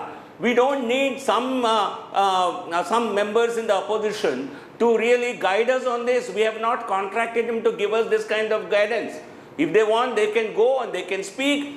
Prime Minister will speak whenever he believes that his speaking on the subject, it does help improve the situation. Rajat Sethi, do you think the BJP is doing the right thing by holding out on the Prime Minister speaking, or do they run the risk of turning the Prime Minister's biggest strength into seeming like a weakness? Well, Rahul, I think it has become more of a war of narratives instead of actually resolving the issue at hand. If I, were to look at how the government as a whole machinery is operating, every arm of the government is right now in action. Right from the foreign minister who was in the ASEAN region, he was probably in Thailand, wherein he, spoke to and met senior dignitaries of the Myanmarese government to ensure that there is strict vigilance on the border. The defense minister ensured that all the required troops from the armed forces are there, and any kind of facilities or in terms of refugee setup has to be provided. The Indian armed forces would be there. The Home Ministry has been having several rounds of discussions and briefing the Honorable Prime Minister after every round of deliberation is happening by the two opposing communities. The community leaders are being ferried to New Delhi.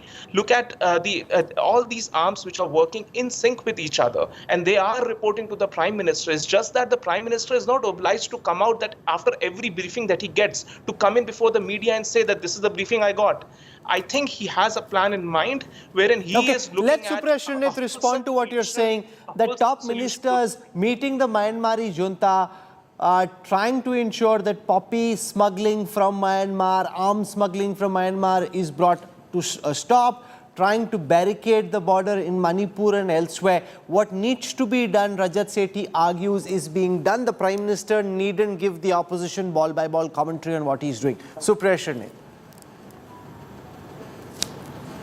So there are three words that were used here by the BJP spokesperson and by the gentleman who just spoke, who happened to be the advisor. I'm presuming he's no longer the advisor to Chief Minister, would have advised him otherwise. Situation demands, only then will the Prime Minister speak. He's a very hands-on Prime Minister and he's not obliged to speak. No, sirs, he is absolutely obliged to speak. Manipur is an intrinsic part of India, a state of India that has been torn by strife and violence, where women and children, 60,000 of them, have been displaced, 142 dead.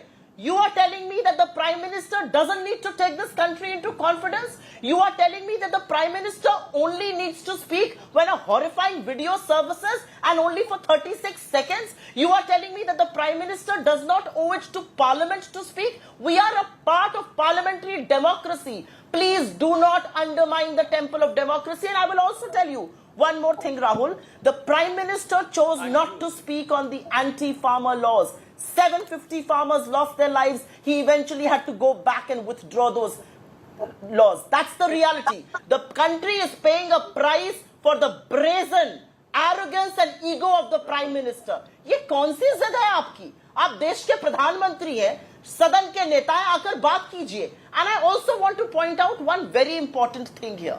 If you think your speaking is going to keep people quiet, it will not. The world is questioning your silence. The world is questioning that you're interested in speaking in other countries' parliament, but not your own. The reality is that Rahul Gandhi could visit Manipur, but you cannot speak a word, even appealing for peace. That's the reality of the country today.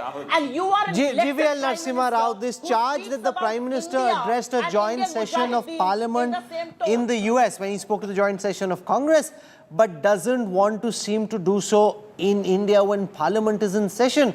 He should come forward and say, yes, I will speak. Why is this even a subject of debate?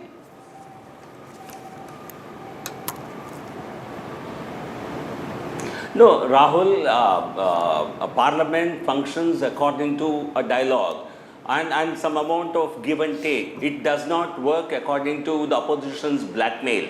What the opposition wants to do is today to indulge in blackmail. And also what they are trying to do, this touching the Congress spokesperson's abiding fight in parliamentary democracy does not appear to be the slogan of Rahul Gandhi, their party leader. He goes all around the world talking down Indian democracy. He goes around the world seeking intervention of the Western countries, Western powers, in India's intervention in India's democracy, and suddenly you find great faith in Indian democracy on television debates. I think the Congress party must really tell the people whether they have faith in it or they have lost faith in it.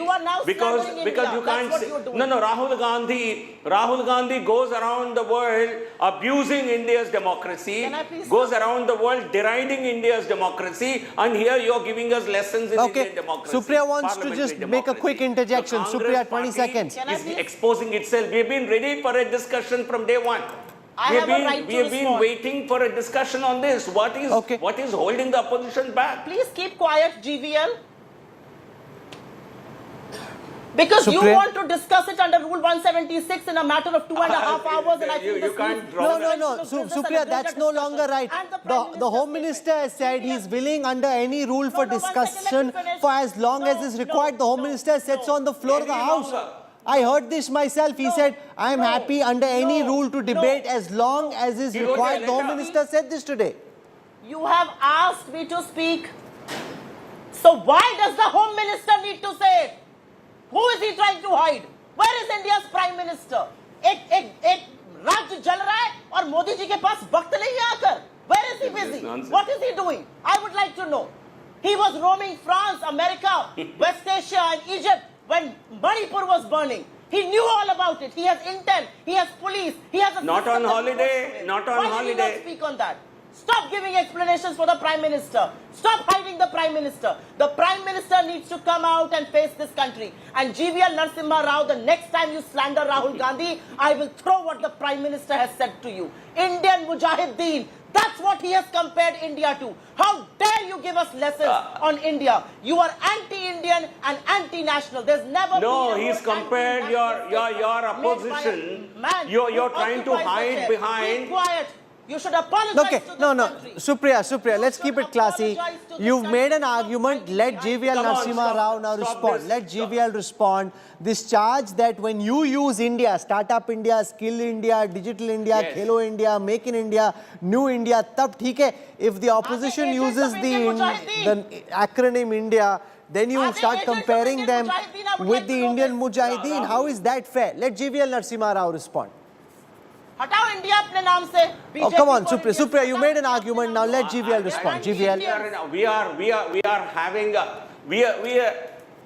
no, Supriya, don't get upset. Don't lose your cool. We are having a heated debate, but maintain some dignity. You can't shout me down. You can't ask me to keep quiet. You are not in the chair today, nor are you the anchor. Let Rahul decide, please. Okay, you have asked a question, Rahul. Let me answer this. I think nobody is, you see, digital India or India used in a positive context, it certainly fills you with pride, every citizen of this country. But just by using name India, a terrorist organization does not gain respect. Indian Mujahideen does not become acceptable because they have a India in their name. A Simi doesn't become acceptable because they have India in their name. That is what Honorable Prime Minister was referring to. Okay, let's Sushmita Deb counter this. Faith in India's The Prime Minister not obviously mocking the name India, but saying just because you use India doesn't make you a great patriot.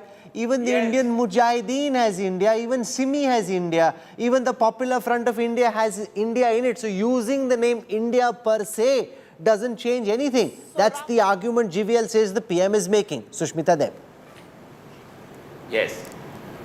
See, first of all, just because our party has an alliance called National Democratic Alliance doesn't change the fact that in the history of India is the most undemocratic party that this country has seen. So this can go about, but what is proved today by Prime Minister Modi talking about the new alliance formed by the opposition parties is the BJP's rattle, that he had to address it. And I want to tell GVL that India, the alliance, has a full form too. And number two, we don't need a certificate from Prime Minister Modi about what is patriotic and who's patriotic and what India stands for. Northeast Democratic Alliance in Northeast is now popularly called Northeast Disaster Alliance. Look at what happened in Mizoram today. Have you seen the number of people that have taken to the streets? Do you know how sensitive the states of Northeast are? They have undone, the BJP has undone the Northeast, what we have done over the last 70 years as a nation to bring back peace to Northeast. That's what the Prime Minister should be talking about. A Prime Minister who campaigns relentlessly in every state election doesn't want to speak in Parliament about a state plan. There's no justification. BJP's electoral success and the development that you've done in the Northeast was one of the BJP's big achievements. Are you concerned, GVL, that what we've seen over the past 90 days undoes some of what you've been trying to do in the Northeast and could be problematic in the elections next year?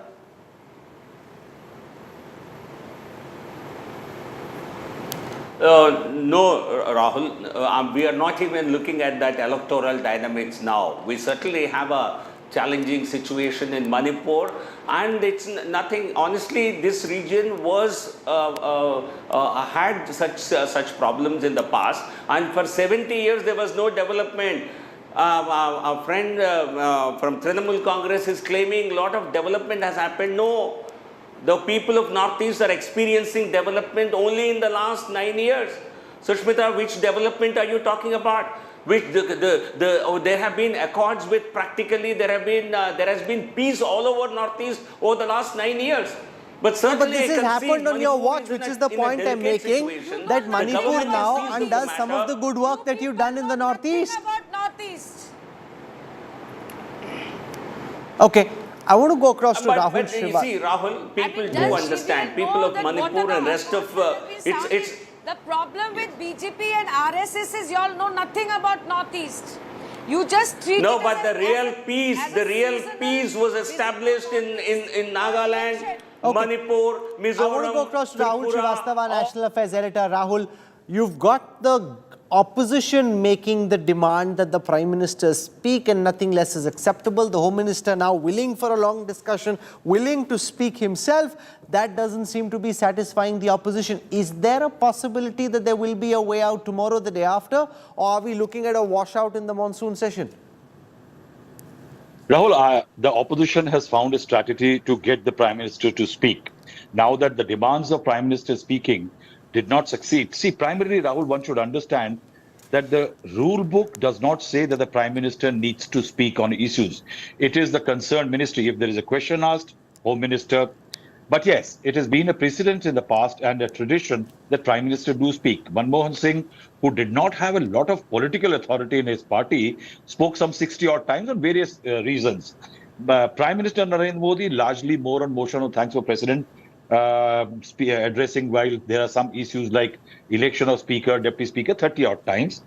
The fact is that the Prime Minister is not duty-bound to speak on issues which are concerns of different ministry. But the fact remains that the opposition, struggling for so long to get the Prime Minister to speak, has found a strategy. It's most likely a draft is ready. Most likely tomorrow a no-confidence motion can be moved before 10 a.m. because if it needs to get listed or the Speaker has to take an opinion on decision on it, no confidence motion gets moved but that's tomorrow largely morning symbolic. By the The no confidence motion, the last time it came was in 2003 But when Rahul, Atal Bihari that Vajpayee will was make in the Prime government. That will Minister get speak. hammered in Parliament. Yes, Rahul, they are not looking at the numeric triumph in this. They are planning that if there is a no confidence motion, the Prime Minister has to speak because it is a no confidence motion against the government we No, but lead. is the chair then duty bound to accept the no confidence motion? He can reject the no confidence motion.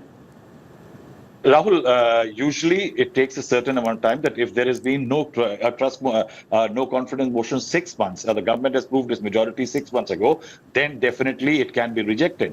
But if 50 odd members do sign a no confidence motion, it will be a tough ask for the speaker to justify why he is rejecting. So the idea is not a numeric strength, but to get the Prime Ministers to speak and pin the blame of Manipur and a lapse in Manipur and law and order in the country on the Prime Minister. That's the ploy. I think that's where the opposition is going tomorrow. And one will Is decide that what in you want to case do, there is- Supriya Shirnath?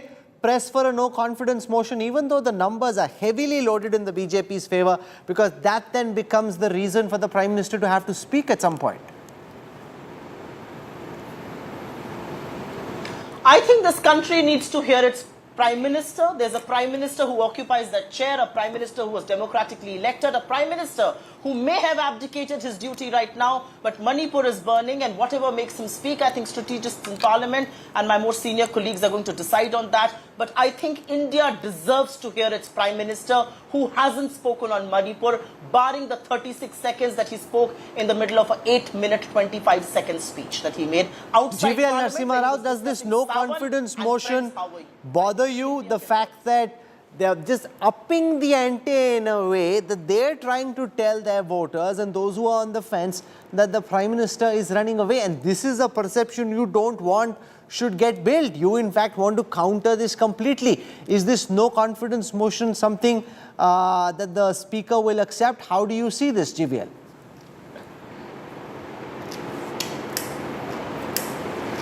Rahul, I think the opposition has the opportunity to use several such instruments.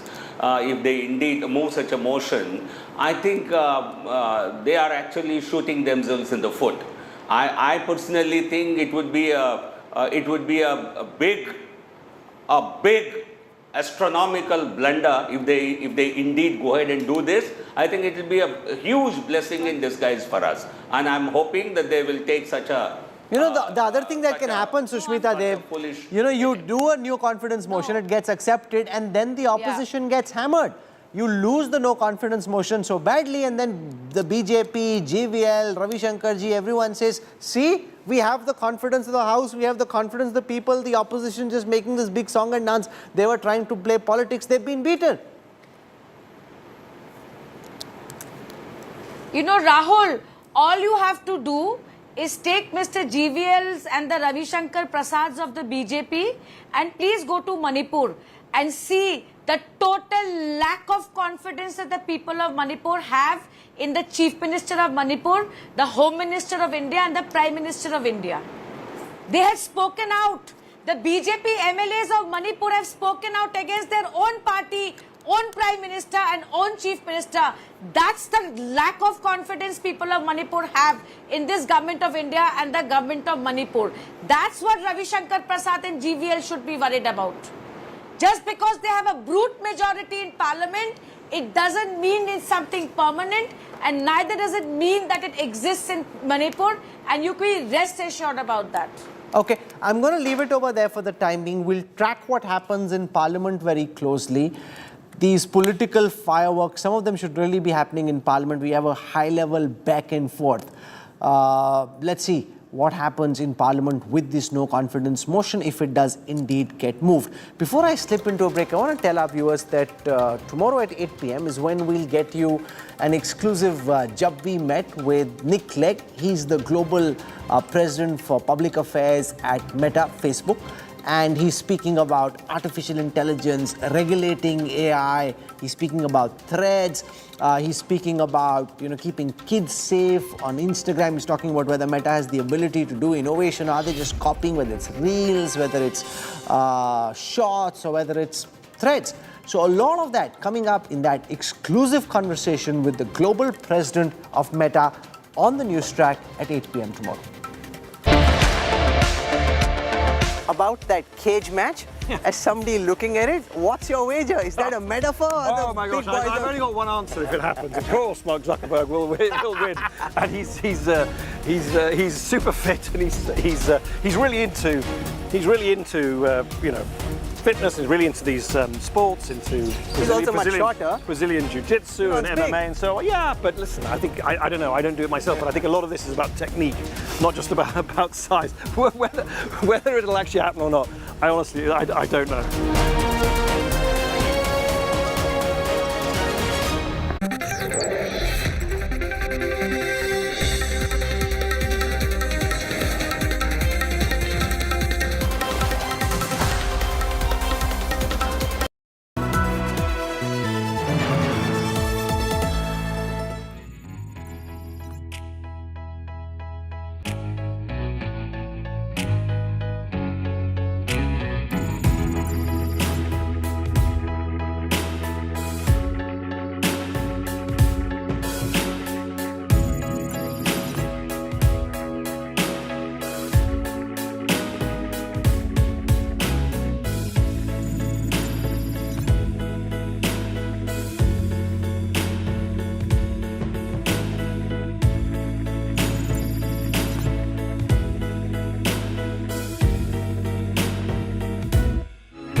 Primarily launched for domestic transactions, but now it has extended its scope to include international transactions for Indians as well as NRIs. All you need is to have a bank account linked to a UPI-enabled mobile app. The app could be provided by Bheem, your bank, or a third-party app. The good part is earlier NRIs needed an Indian mobile number to set up a UPI ID, but now NRIs can even use their international mobile number to initiate a transaction. Now, how does UPI work abroad? You first need to provide the recipient's bank account number, bank identifier code, and select the currency to transfer the amount. The UPI app then sends the transaction details to your bank for authorization. The bank verifies the user's detail, checks for sufficient funds, and approves the transaction if all requirements are met. The important point to note is that the international transaction involves currency conversion. The UPI app also uses the prevailing exchange rate to convert the amount to the destination currency. The converted amount is displayed to the user before confirming the transaction. Last but not least, the availability of UPI international transactions may vary across apps and banks. Some banks and apps may have more tie-ups with international banking partners, while others have limitations or restrictions on certain countries or transaction types. Therefore, it is advisable to check with your respective bank or UPI app providers for detailed information on international UPI transactions. Thanks for that, Tina.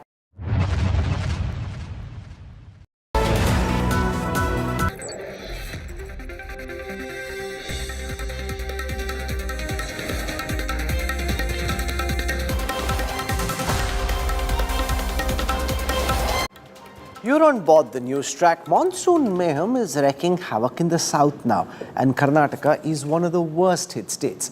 There's a flood-like situation in several coastal areas. Persistent heavy rainfall has disrupted normal life in the region, with many low-lying areas now submerged. First, it was Himalayan states, then the national capital, followed by the Western India. And now it is the southern states that are bearing the brunt of nature's fury, with Karnataka being the worst affected. Several rivers in the state, including the Kaveri, are in spate due to incessant rainfall. In Kodagu, the Bhagamandala temple, a pilgrimage site for Hindus, is marooned by the overflowing Kaveri. Bhagamangala temple is one of the most historic and ancient temples in Kodagu that attracts hundreds and thousands of tourists every year. And this is the situation, the road that actually leads to the Bhagamangala temple that is completely washed off by Kaveri river. Water level in Harangi Dam has risen significantly, prompting officials to open all gates. I'm standing at the Harangi Dam, which is located near Hudugur village, which is also next to Kushal Nagar. You know, the water level in this dam has significantly increased to the point that the dam is almost full. And as a result of this, the rate of outflow has also been sufficiently increased. It stands at about 8,000 cusecs. And as you can see the visual on your screens, all 4 crest gates have been opened up. The district administration is on its toes as fears of floods increase. The rains have been good till now. Landslides, no major landslides have taken place as of now. And not much of house damages also. They are partial in nature. And somewhere in the last 48 hours only, there are some places where the water has come up to the road level, and probably road is also not visible, but everything is under control till now. In Udupi, a man slipped and fell into Arishinagundi waterfalls. Other parts of Karnataka, including Chikamagaluru, Dakshina Kannada and Hubli too, are reeling under tremendous rainfall. In Dakshina Kannada, images of students passing through knee-level water to attend pre-university exams are going viral. The Met Department says coastal Karnataka is expected to receive heavy rainfall in the upcoming days. Schools in several districts including Uttara Kannada, Kodagu, Udupi and Dakshina Kannada are shut on Tuesday. As Karnataka faces nature's fury, Deputy Chief Minister D.K. Shivakumar visited BBMP War Room and took stock of the situation. Over the last 2 years, parts of IT city have faced extreme flooding and state government hopes to avoid a repeat. With Anagha Keshav, Bureau Report, India Today. This is where I wrap up the news track tonight. We'll track the no confidence motion if the opposition does indeed decide to bring it tomorrow morning. Thank you for your time and your trust. Rajdeep Sardesai comes up next with News Today.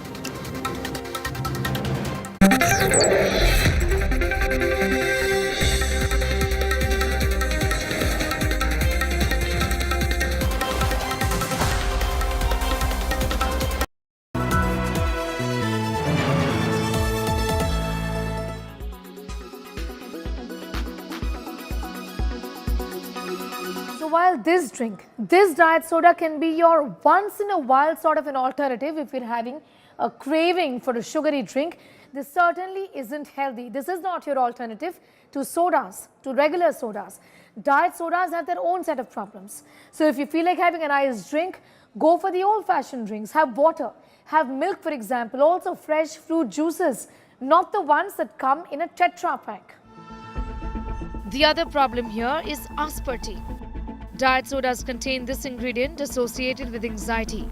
The US Food and Drug Administration approved aspartame as a sweetener in the year 1981. When consumed, aspartame becomes aspartic acid. When consumed, aspartame can have the potent effect on the central nervous system, says a study. Now, this study that followed more than 1 lakh adults for about a decade is among the largest to date to identify cardiovascular health problems associated with sugar substitutes. Overall, artificial sweeteners were associated with increase in cardiovascular disease. There have been question marks about safety of artificial sweeteners since the beginning, and there were some studies which show increased cancer with the saccharin, and subsequently number of other studies have been done which show that there may be some risk. But overall, if you take artificial sweeteners in limited amount, once a day or maybe twice a day, for a limited period of time, it is not going to do any harm. But recent data show that if it is taken for a prolonged period, they increase risk for heart disease as well as stroke. So if white sugar is completely out, artificial sweeteners not your best option, what must be your alternatives then? The best replacement of refined sugars are dates, jaggery, honey, dried fruits like dried apricot, plum, peaches, figs, and many more.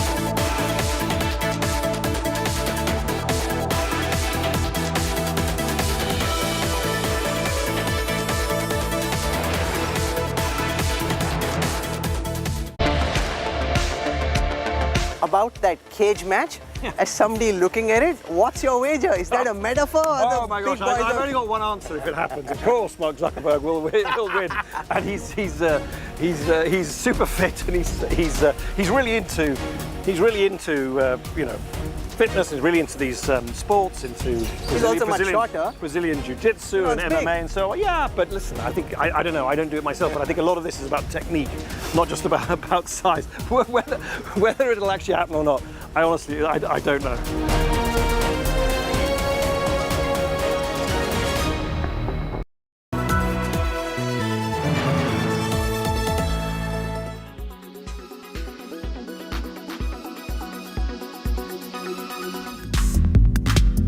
One of the best apps available right now for digital detox is certainly Flipped. You can join groups with people and give each other challenges just like on other apps. With this digital detox app, you can customize how much screen time you spend each day.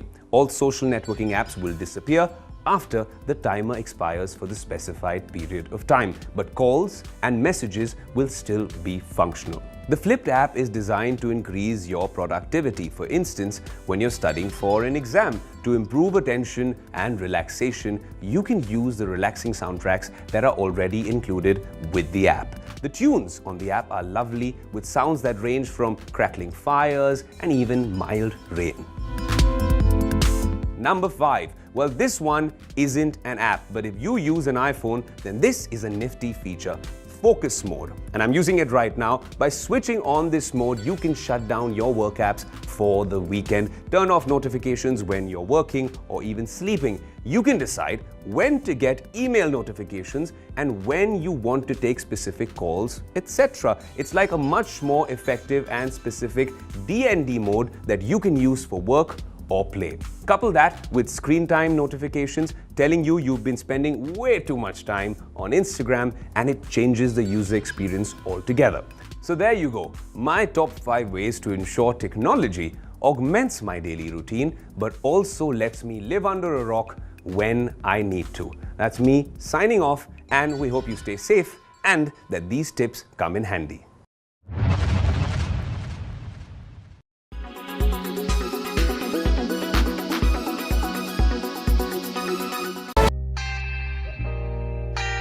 Hey Danish, these India Today people want to do a show on Independence Day, it seems. You heard of what? Oh, okay. What about it? What am I supposed to do? Wait, I can't do a full suspense reveal right now, but they're still doing the lineup, but they want a singer for it. Hey, superb. You know what? I know someone. Let me get him on the call.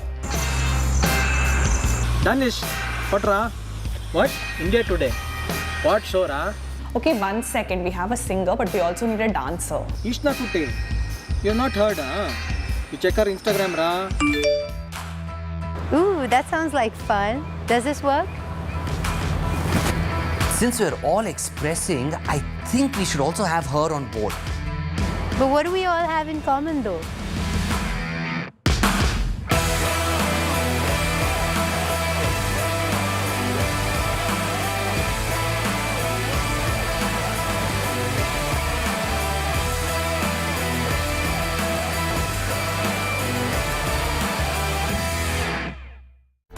Co-presented by Star Health Insurance, the health insurance specialist.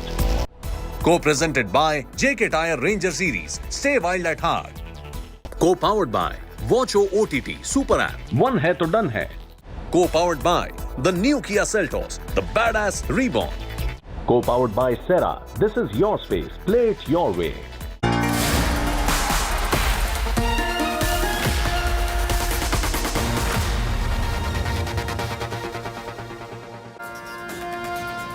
Good evening. Tonight, more horrific details coming out over the violence in Manipur.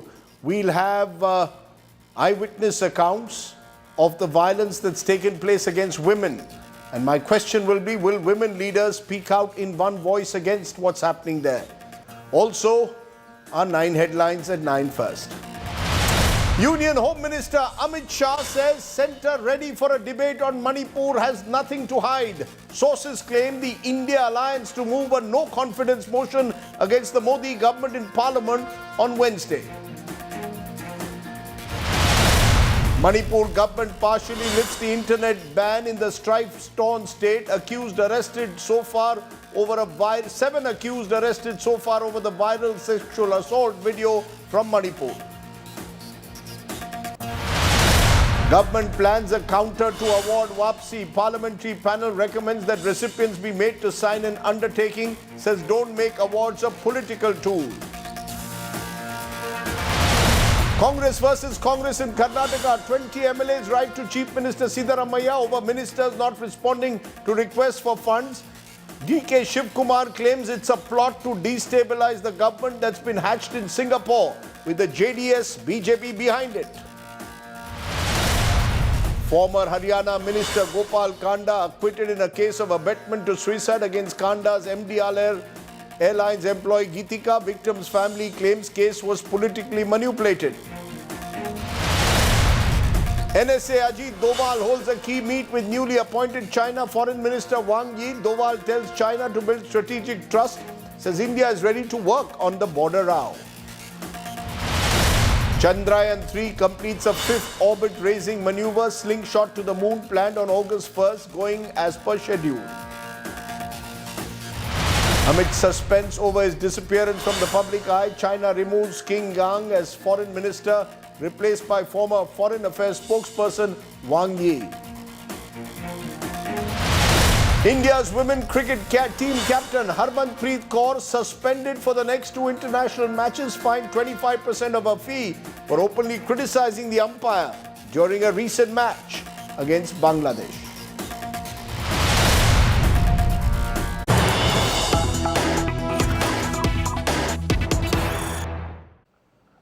But let's tell you the story that's breaking at the moment. Parliament, which has been in a logjam, is now set for a complete showdown in the next few days. The opposition has decided to move a no-confidence motion against the Modi government. That's according to sources. The opposition will move a no-confidence motion against the Modi government. This comes on a day when the Union Cabinet has just cleared the Delhi Ordinance Bill, a bill that would provide powers to the centre to appoint civil servants in the national capital, opposed by the AAP. The centre has decided to go ahead in the Cabinet. It's been cleared. It will now be brought for passage in Parliament, starting with the Rajya Sabha, where the BJP is hoping to get the required number. So clearly the BJP is unrelenting, and so is the opposition when it plans now a no-confidence motion. So that's the big story that's coming in at the moment. Paulomi Saha, my colleague joins me. She's been tracking both those stories. Paulomi, am I right in saying that we could see a showdown now in Parliament? We've had a logjam for the first few days of this monsoon session over Manipur. Now it appears opposition planning no-confidence motion, government planning to push through with the contentious ordinance bill. Absolutely, Rajdeep. The gloves are off on both sides. The opposition is already preparing a draft for a no-confidence motion, which they want to move against the centre. They do realize that as far as the government is concerned, it is poised very well as far as the numbers stack up in its favour. But they believe that in terms of a perception, this could possibly compel the Prime Minister to speak if there was a no-confidence motion which was moved against the government. And if he did speak then on the Manipur issue, it would then send out a message that he is running away, quote unquote, as the opposition hopes the perception will go out from this very sensitive discussion. And hence they're working on that draft at the moment. The opposition will be meeting in Parliament House at 10 a.m. Tomorrow morning as well. They have to submit a notice at the Lok Sabha Secretary General's office before 10 a.m. Unlikely it could possibly happen tomorrow itself, but this week is when they're hoping they'll have those 50 signatures of MPs in order to move that motion against the government. And as far as the government is concerned, what they're looking at very clearly right now is that there is a logjam. The opposition is unrelenting. Amit Shah today has written to Mallikarjun Kharge and Adjourned Choudhry as well. There was a meeting earlier with the speaker as well, where opposition MPs were present, and they were still steadfast on their demand that the Prime Minister make a statement in Parliament before, of course, a discussion takes place. But the centre sees that it's going to be unrelenting on that. The opposition will be unrelenting, and the centre is unwilling to give in to their demand. They are very clear that the Home Minister will reply to any such discussion. In a situation where that logjam continues, the centre now is very clear that it has listed 31 bills for passage in this session of Parliament, and it will be pushing through with those bills in Parliament. Today itself in Lok Sabha, 2 bills were passed, 2 very crucial bills at that were passed. Already the ordinance, which of course the Delhi Services Ordinance, which the bill translating that ordinance has been approved by the Cabinet this evening. It will be brought to Parliament in this monsoon session as well. So the government now is going to push forth with its legislative agenda. Okay. Paulo Misa, with those details, government pushing ahead with its legislative agenda, the opposition intent on ensuring that the Prime Minister responds inside Parliament on Manipur. Speaking of Manipur, Home Minister Amit Shah said that the government is not afraid of a discussion on Manipur. He says we have nothing to hide. Amit Shah now tells the opposition, he's written to them as well, people are watching you. He's written to Mallikarjun Kharge, Adjourned Choudhry of the Congress, claiming that the government is ready for debate and appealing to the opposition to cooperate in Parliament. Listen in to what Amit Shah said. मैंने आज दोनों सदन के विपक्ष के नेता को पत्र लिखा है कि कितनी भी लंबी चर्चा के लिए मैं तैयार हूं। सरकार को कोई डर नहीं है। चर्चा जिसको करनी है मणिपुर पर, वो चर्चा करने आए। हमें कुछ छुपाना नहीं है।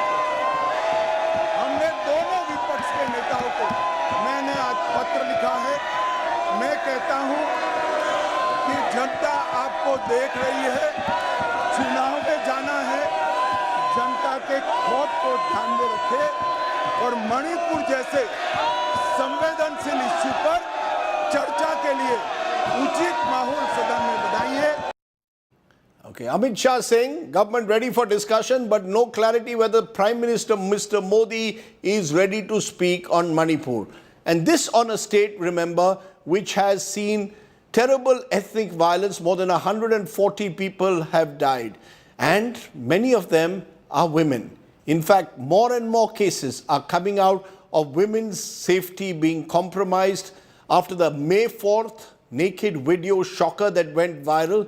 These chilling stories are coming to fore, this time of gang rapes and women even as old as 80 being burnt to death. Our reporters Ritvik and Ashutosh are on ground zero. They bring you the chilling horror of Manipur files. Days after a video of 2 Kuki-Zomi tribal women being stripped naked and paraded went viral, more horror stories are coming out of Manipur. On May 4th,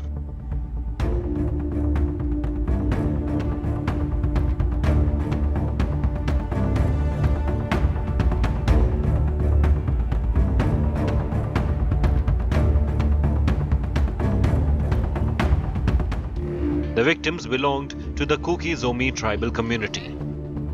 On that 4 evening, when that accident happened, that ladies walk in the car wash. So when the problem gets started, her mother ring up twice, but she did not pick up the phone. But the last movement, one lady's Métis woman picked the phone. whether you want your daughter alive or dead, she said to her mother at that moment before of the phone. The mother of one of the victims filed a complaint. An FIR was registered on May 16th. The FIR says the women aged 21 and 24 were at a rented house when a mob entered their room and allegedly raped them before killing them. They were tortured to death, and there are another girl from your like same village, right?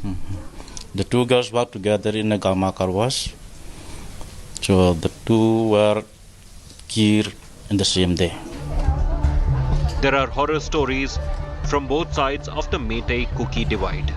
An 80-year-old widow of a freedom fighter from the majority Meitei community was locked inside her house and set on fire by an armed group in Kakching district. उस दिन जब हमला हुआ, माँ को क्यों छोड़ कर आए थे? क्या उन्होंने बोला था या फिर वो चल नहीं पा रही थी? माँ तो मॉर्निंग का और कुकी मैराथन में आया है, घर भी सभी भी है और घर भी अब सब अग्नि है, जला दिया। The fault lines run deep. These women from the Meitei community have put up barricades and built temporary bunkers to safeguard their territory near the Kuki-dominated areas. As I pass through this Imphal stretch, which is a particular stretch divides the entire territory between Kuki-dominated territory and the Meiteis. And what I see here, women have taken charge here on the street, not only guarding their territory, but also maintaining these barriers, these barricades, where every vehicles are being frisked by these women. And the only reason is that they want safety of their families, their children, and these women, despite that many of them have been victim of the violence, they are standing tall against all odds. हाँ, डर तो डर है ना, डर हो गया तो हम लोग तो मेरा my village, my children, my family protection करता है ना, डर हो गया तो हम लोग तो सब मर गया तो क्या कर गया, डर हो गया तो हम सब उसके mother looks ने आ गया ना.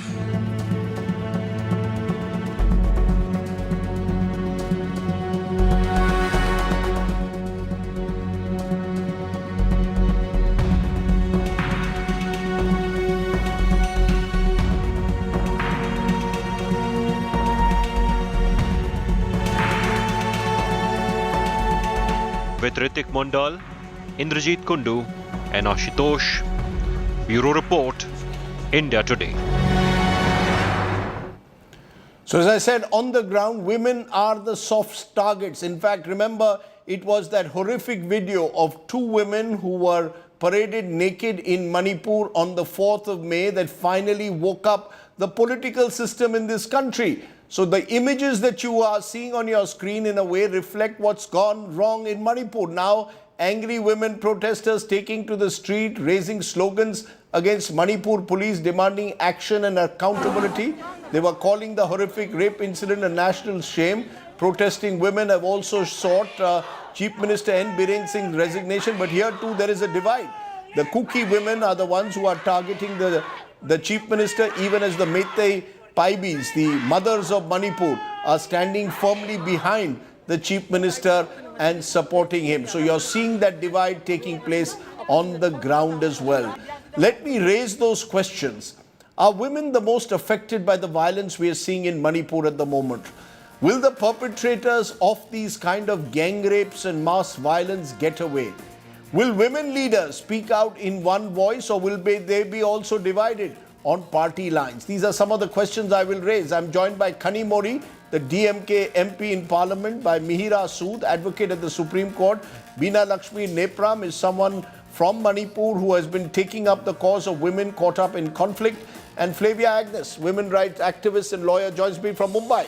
Appreciate all of you joining us. Let me come to you, Beena Lakshmi, since you've been speaking the strongest over a long period of time about women caught up in the conflict zone of the Northeast. What we've seen in the last few months, gang rapes, molestations, and of course that horrific video of women being paraded naked.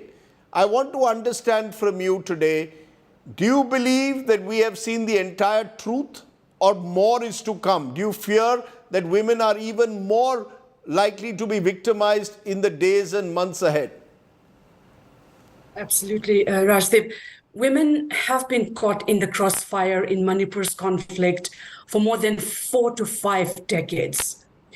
Sexual violence in conflict has been happening since the year 1970s, when a Naga woman was raped actually by an Indian major and she committed suicide. Her name was Rose. There was also a horrific rape of a woman, a Meitei woman called Aljaubi, was raped in front of her disabled son by the Central Reserve Police Force. We have cases of non-state armed groups also, sexually assaulted women. And then we have the most known case of Iche Thangja Manorama, was raped and extrajudicially killed in the year 2004, which led the mothers of Manipur do that Kangla protest. And now, on what happened in May, what happened to our Kuki Zomi sisters of this horrific rape, parading them naked and stripping their dignity, which has stripped the dignity of every Manipuri and has been one of the darkest times in our history. So this has been a pattern which has been happening persistently and consistently for the last several years. Manipur, many of you think that people in Manipur, women are very liberated. Yes, we are. We have the world's oldest women's market, Imam market. We have given Mary Kom to the world. We have this amazing Nupi Lal of 1904 and 1939 against British. But we must not forget that this is a very patriarchal society. Right now, Manipur is in a state of siege under 60 armed insurgent groups. We have 60 armed insurgent groups. Over 100,000 army operating there. Women are caught between the guns of the state and the non-state. Kuki women, Naga women, Meitei women, women across, we have been caught between the guns of the state and the non-state for several years. But are women also on the ground divided? Because we get reports of the Meitei Paibes or the mothers of Manipur, as you call them, who are in a way standing up for the Meitei identity and seeing themselves as protectors of the Meitei community. Are they as angered by what they've seen happening to their Kuki sisters? You're saying Manipuri sisters, but let's be honest. The truth of the matter is when ethnic violence takes place, you have Meitei women also being pitted against Kuki women. Why aren't we seeing more outrage among Meitei women to what happened to the Kuki women when they were stripped naked in that village? Absolutely. Manipuri mothers, women of Manipur, and women across the Northeast have strongly condemned this horrific crime which has happened to our Kokizo sisters. The houses of the perpetrators have been burned to the ground, and women Manipuris have come out in protest in strongly unequivocal terms. But as I mentioned, because of the existence of 60 armed insurgent groups, many of them are also carrying out certain dictates at gunpoint. This is something that I've been observing for over several years.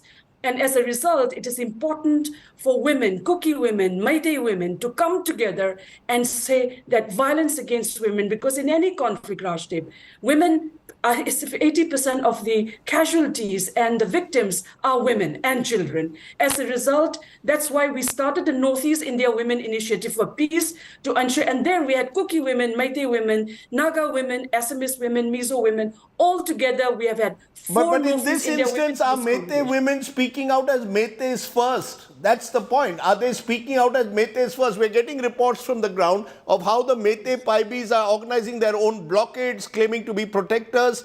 That's the point, Bina Lakshmi. Are they speaking as Meiteis or Manipuri women? Yes, they are speaking, Rajdeep, as Manipuri women. In this conflict, which has been engineered, as I told on day one of your show, this conflict, which has been engineered, has literally succeeded to pit one community against another. And as a result, women are also made to be divided amongst this.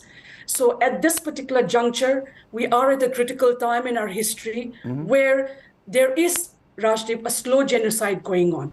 A slow genocide.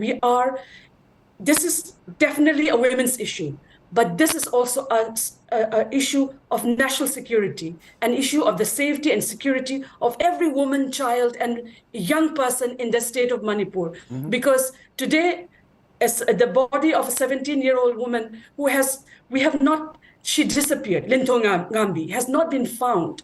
So as a result, there's a lot of several people who have disappeared in this particular conflict. Many of them young girls. The bodies have not been found. Several cases because some of them don't want to talk about it.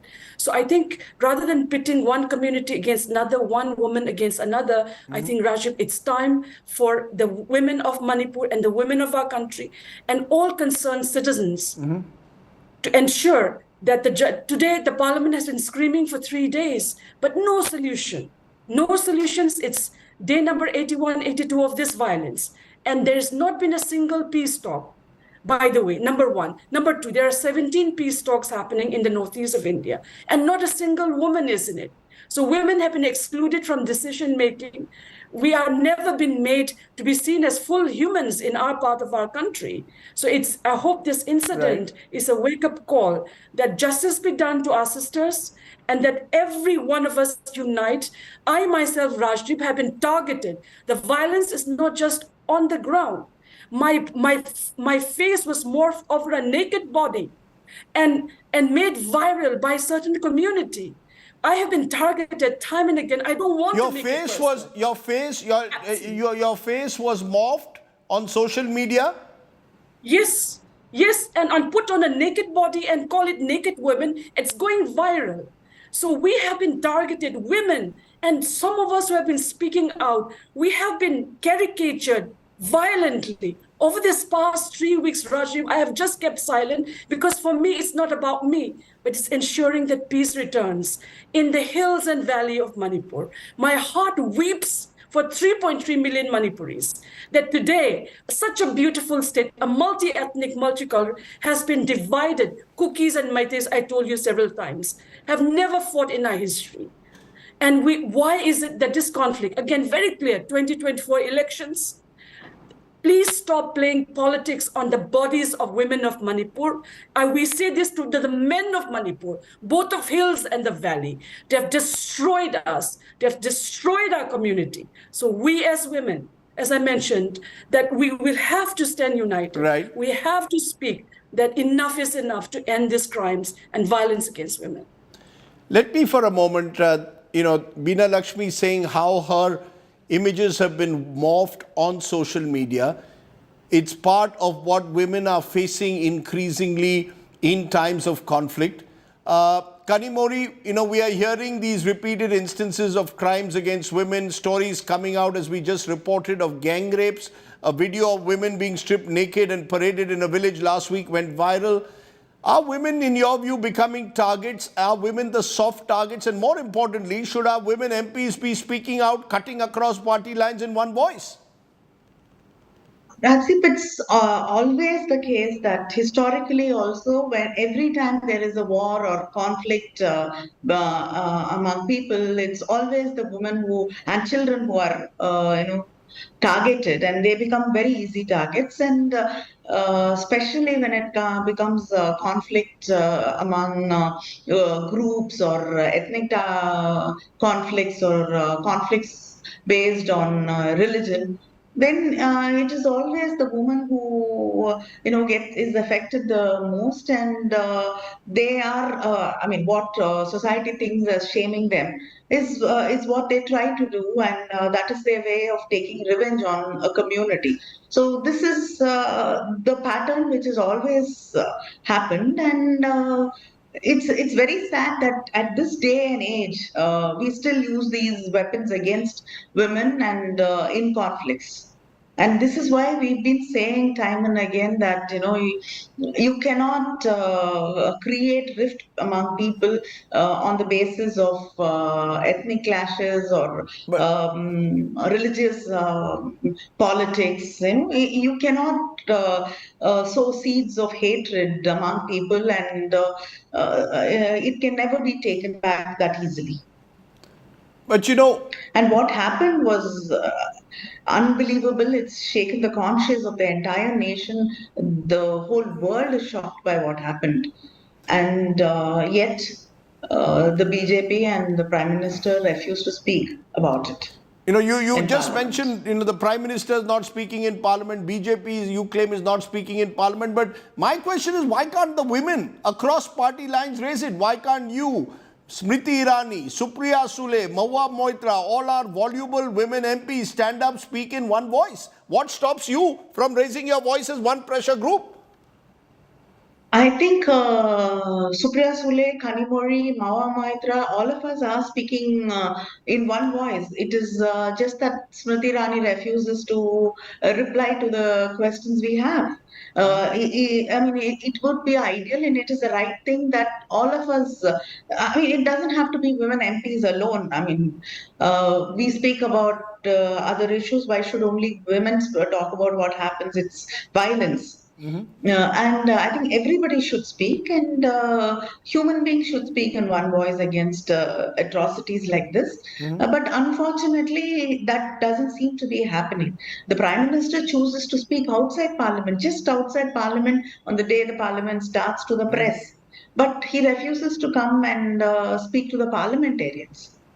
Interesting. Just let's listen in for a moment to what Smriti Irani said, and then I'll come to you, Meera Sood and Flavia Agnes in a moment. Why is Smriti Irani, Women and Child Development Minister, not speaking out more loudly on what we've seen in Manipur? Why did it require a viral video for her to speak up? And what's her view on the opposition? Listen in to what she had said. राष्ट्र के गृह मंत्री श्री अमित शाह ने कल सदन में इस प्रस्ताव को रखा, इस निवेदन को रखा कि मणिपुर संबंधित घटनाओं के ऊपर वो चर्चा चाहते हैं, जवाब देना चाहते हैं।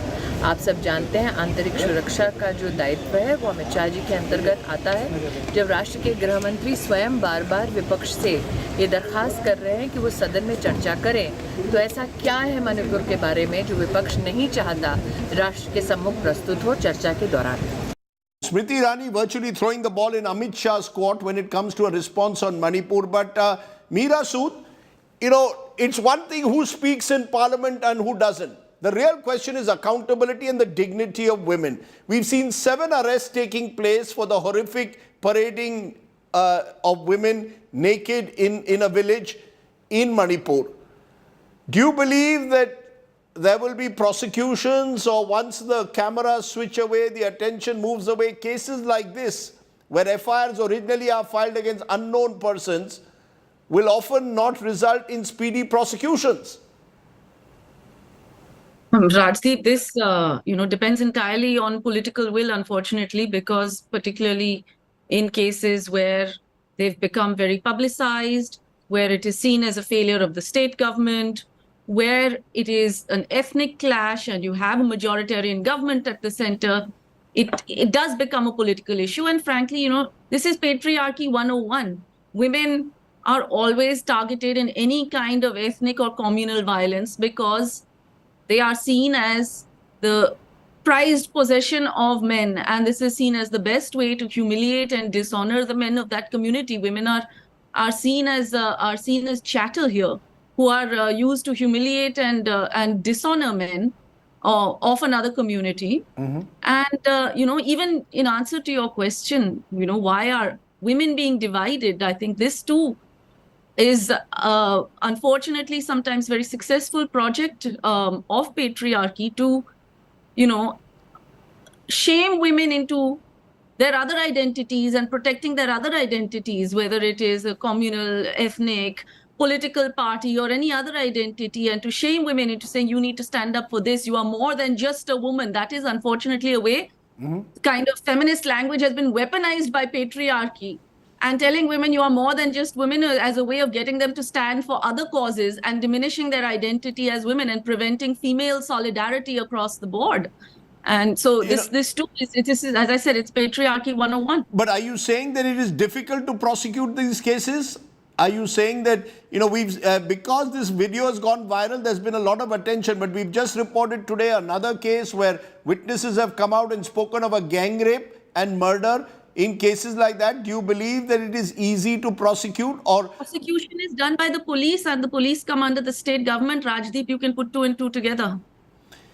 Given what we've just heard, Flavia Agnes, putting 2 and 2 together, are you, as someone who's been a women's activist for years, taken up these cases, do you feel a sense of helplessness? We saw it, we've seen it in case of mass violence in this country. Whenever there are cases of mass violence, women are often the worst sufferers, but prosecution in many of these cases, Mumbai, Gujarat, Nagar, you will find women do not get justice. Absolutely, and women have become soft targets. They bear the community honor on their bodies, and violating them becomes a violation of the entire community. Now we are grown up with these patriarchal values, and everybody has internalized them. So every time, whether it is Surat, whether it is Ahmedabad, whether it is Bombay, wherever the riots have taken place, there has always been sexual abuse of women and abuse of children that goes on. No, witnesses, we've seen a pattern of witnesses turning hostile. At all, and we are not moving forward. Yes, absolutely. Witnesses not only turning hostile, but also the women are instigating the men. Women are provoking the men, women are instigating the men to rape the women from one community to the other. So this is very shocking thing, and it's very disturbing that rather than uniting on the gender lines, you are divided ethnic lines, family lines, community lines, and your affiliation and your alignment is there, and not with your other women from the other community. And this is, according to me, is the major problem. This has been a problem every time we have intervened in any kind of conflict situation on behalf of women, and we feel very pained at this situation where women as a community, women as a gender class are not able to unite together and stop this sexual abuse of other women from other community. That is, Beena Lakshmi, something which is deeply troubling. I raised this issue with you. The fact is that when society in Manipur is getting divided between Kukis and Meiteis at the moment, women too are subject to the same divide. So women in a way are not, there is no unified protest that has taken place in Manipur after the viral video where women across the communal divide are standing up and saying enough is enough. Why not? Why aren't they standing up? Is it fear?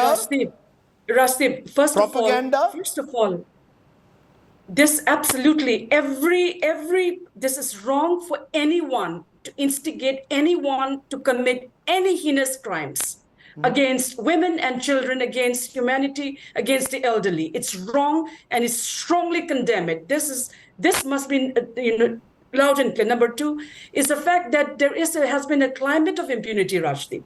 There has been a climate of impunity has been existing in conflict zones of northeast of India and Manipur for the last several years. 11 men who committed the sexual rape and killing of Thangjin Norma, tell me, not even one has been arrested, not even a single person has been arrested. This climate of impunity has led men in our part of the world to think that they can do anything they like. In fact, it's time that the laws and the policies during the Justice Verma, during the Delhi gang rape issue, we submitted special recommendations to the Justice Verma Committee, which had asked, please take care of Manipur because of the case of rape at gunpoint happening there. Rape at gunpoint. There has been, as I said, so women of Manipur want to be united, but this war has divided. Look at the bunkers. Look at the barbed wires in which women's identities and we have been weaponized by the men. So first of all, it's incumbent on those men who are warring and killing each other to lay down their arms, to enable the women of Manipur or both of bills to heal together. But that is why, as Flavia also said, this is patriarchy 101.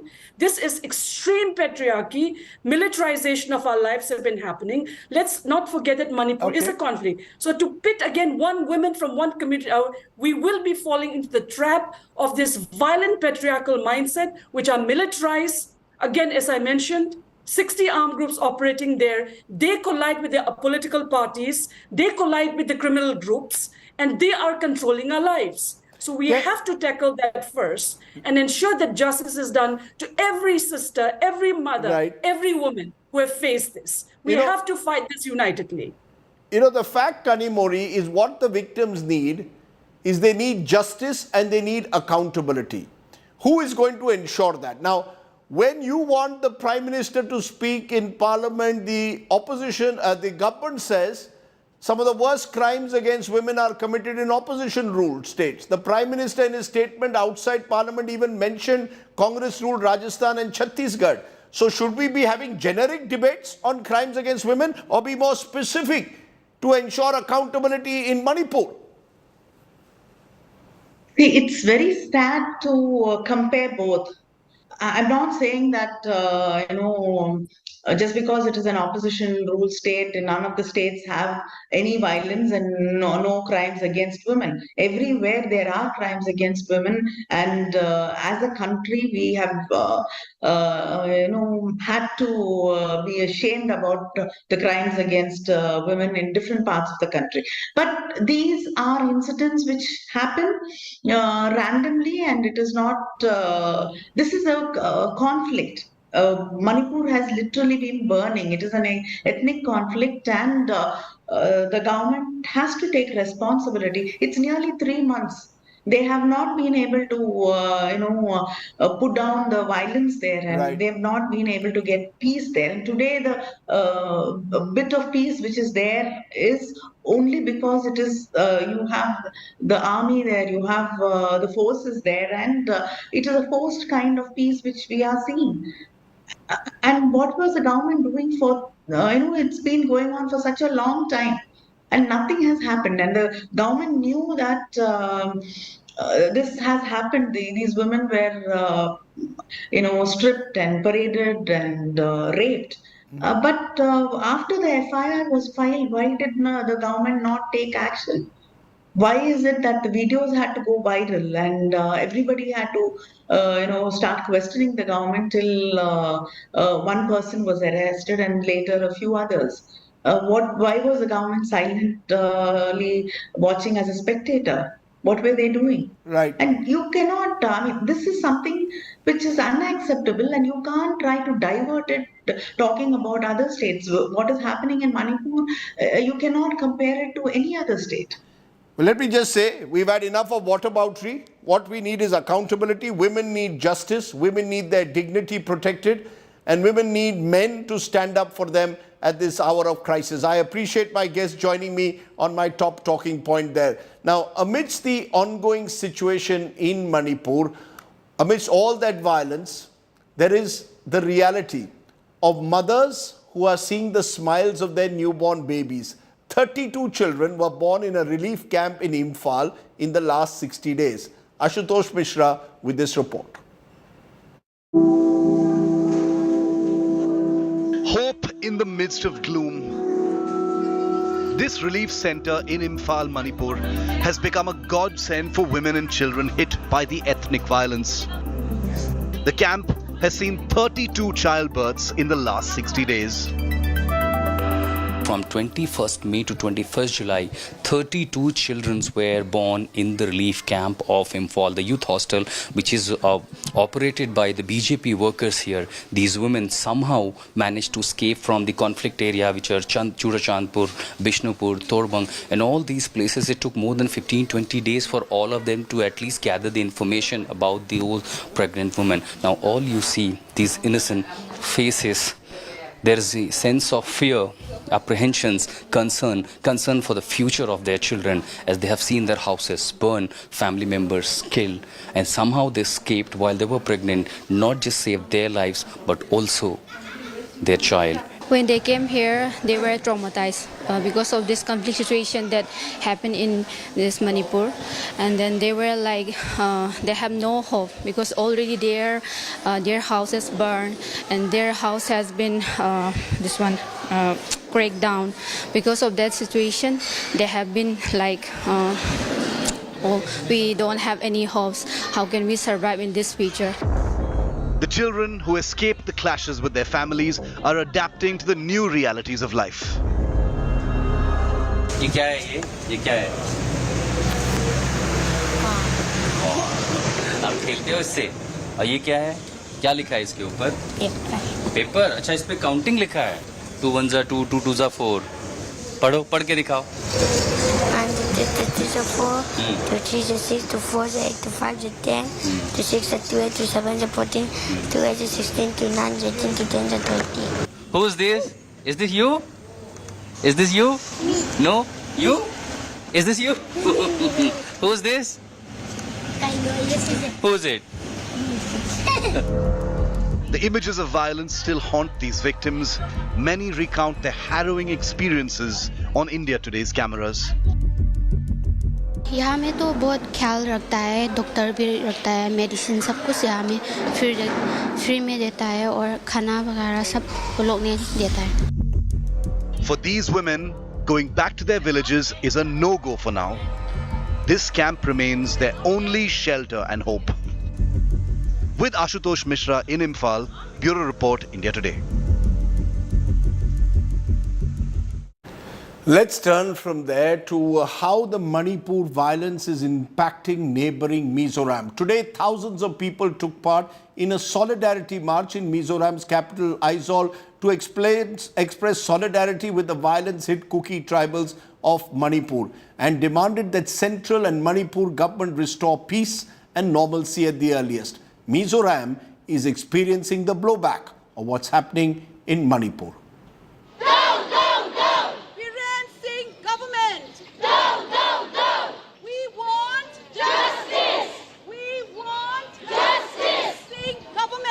The Manipur tragedy is creating ripples across Northeast. Thousands took out protest rallies across Mizoram on Tuesday in solidarity with the Kuki-Zomi tribal community. The video of Kuki women being subjected to torture and sexual assault has triggered very, very sharp and angry reactions here across the border in Mizoram, with a massive protest call being given by the Young Mizo Association. Anger over the violence unleashed on women in Manipur during the ethnic clashes was evident at the march. That Arunachali girls, that beautiful one, she asked the Prime Minister to give priority to the women of India instead of the cow. Cows are more precious here in India than women. It is not fair. We cried, we bled, we're still bleeding. We are still bleeding. We are all bleeding. Chief Minister Zoram Thanga, ministers and MLAs cutting across party lines took part in the protest rally in Aizawl, organized by civil society groups. It needs a thorough investigation and a thorough solution. I believe that both the government of Manipur as well as the government of India has to try their level best for the solution of this. There is a fear among the Meiteis living in Mizoram after an organization of former militants advised them to be cautious. Many have returned to Manipur. Situation is good, no problem. Actually, according to the notice, we are little feel scared about the situation. That is why we thought that better to come back in on our state. The ethnic clashes in Manipur have sharpened the divide between communities in the northeast. The challenge for the government is to ensure that the tensions don't spill over to the other states. With Indrajit Kundu in Aizawl and Ritik Mondal in Imphal, Bureau Report, India Today. And joining me now is C. Lal Rosanga, the Member of Parliament from the Mizo National Front, joins me. Appreciate your joining us, Mr. Lal Rosanga. Is it true that the MNF government in Mizoram now is calling for the dismissal of the Biren Singh government in Manipur? Are you saying that the Biren Singh government has failed to protect the lives of the people of Manipur, especially the Kuki Zomis who have links with Mizoram? That's my personal view, and also the views of and the sentiments of the people I represent in the parliament, and therefore I believe that that has to be done. You're telling me on this show that the Biren Singh government must go because you believe it has failed to protect the lives of the Kuki Zomi community, which has these links with the people of Mizoram. are you saying that the Biren Singh government has acted unilaterally in support of the Meiteis against the interests of the Kuki Zomis and they failed to protect them? Is that what is angering the people of Mizoram at the moment? Definitely not. The present government in Manipur has not been able to protect the lives and properties of the Kuki Zomi people there in Manipur. They have totally failed, and we all know about it. And therefore, we have to see that a better government or a central rule has to be imposed there so that things can improve. Otherwise, it will never improve. No, you're calling for central rule, president's rule or removal of the government. But sir, your party, the Mizo National Front, is part of the Northeast Democratic Alliance, part of the NDA at the center, which is headed by the BJP. Is the MNF, Mizo National Front, thinking of pulling out of the NDA and striking out on its own before the elections in Mizoram later this year? I personally feel that we cannot be a part of this alliance if that particular government in Manipur continues like that, because it has failed to contain things. Law and order situation has been now out of hand for so long, and therefore we don't see anything stabilizing in that state till that government goes. But do you believe, Mr. Larturanga, that in Manipur, there is an element of Hindu Meitei versus Christian Kuki Zomi? Is that one of your concerns again? In Mizoram, you have a large Christian population and the Biren government is tangled now in an ethnic conflict which has religious dimensions, Hindu Meiteis versus Christian Kukis, many churches being burned, the church leaders are unhappy. Am I right in saying that that is also a worrying dimension playing out at the moment now? I believe the Christians have been targeted in Manipur, and so many churches have been burned down, and so many sufferings have taken place, and even the churches that have been destroyed, burned, and vandalized, there have been particular sacrilege committed in some of the churches that were burnt down, and therefore we, I believe, as Christians, we are also target out there. But there have been a lot of solidarity protests in Aizawl, sir, and on other parts of Mizoram today. Today we've seen street protests in solidarity with the Kuki Zomi community in Aizawl. Will these tensions spill over now into Mizoram, where many Meiteis also live? Is Manipur affecting Mizoram? Manipur is affecting Mizoram, but not adversely as such. We have internally displaced persons coming in, and we are very much concerned about the situation in Manipur.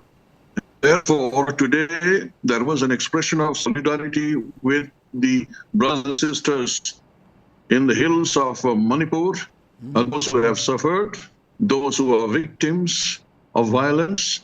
And today we would like to see that peace is restored in Manipur, but we don't see that an easy task.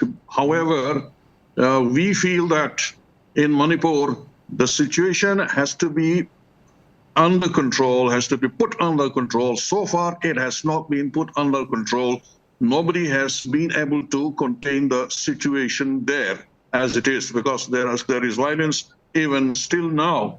So we would like to see that Manipur peace and tranquility is restored at the earliest, so that Mizoram will also remain at peace, because Mizoram's peace is hard-earned, and we don't want any spillover effect from the other side of the border as long as that can be helped. One final question, Mr. Larturanga. You're saying you're clearly in solidarity with the Kuki Zomi community. Is it true that there are reports that the MNF government wants Meiteis to return to Manipur for their own safety? The Peace Accord MNF Returnees Association, or PASMA, has asked Meiteis to leave the state for their own safety. Are Meiteis endangered in Mizoram? Can you guarantee their safety? The Retirees Association had indeed asked the Métis to leave Mizoram at one point of time, but later they have clarified that they are not so serious about it, that in fact they want the Métis to remain, but they just wanted them to be careful, to take care in their lives so that they won't show any hostility or offense towards the Mizo community. Okay, let me leave it there, Mr. Lalsuranga. Clearly what you're saying, therefore, is that you expect the centre to act in Manipur to ensure that you remain within this wider alliance. So the Mizo tensions, in a way, with the Manipur government are continuing. Let's take a break at this point.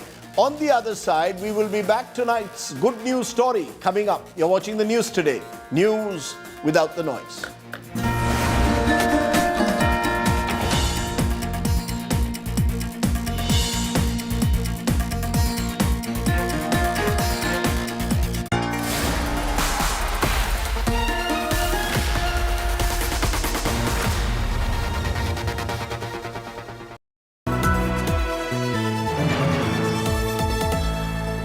Several villages in Turbang areas were burned in the ethnic clashes, the violence and all. I see only the footprints, everything that burned to these ashes. They blame for everything that is happening here to the Kuki government. We are only defending ourselves. There is a literally line of this area towards the Kuki side where you have a huge number of bunkers. No one could ever imagine that in a state, in the same country, in the same district, we will ever see such situation which has become a battlefield. And I could say this is a war zone in Manipur. Grounded in journalism, on the ground reporting, only on India Today TV.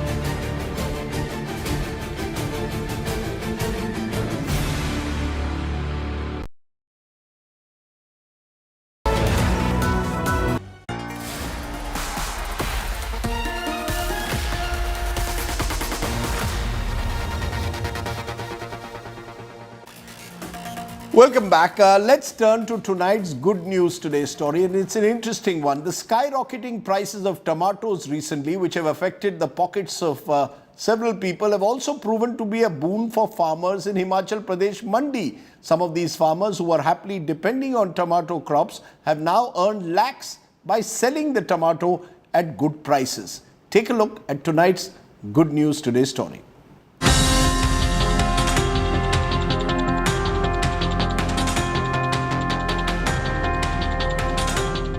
Tomatoes are selling at nearly 100 rupees per kilo in many cities, but not all are seeing red. The skyrocketing prices of tomatoes over the last month have brought a windfall for farmers in Himachal Pradesh's Mandi district.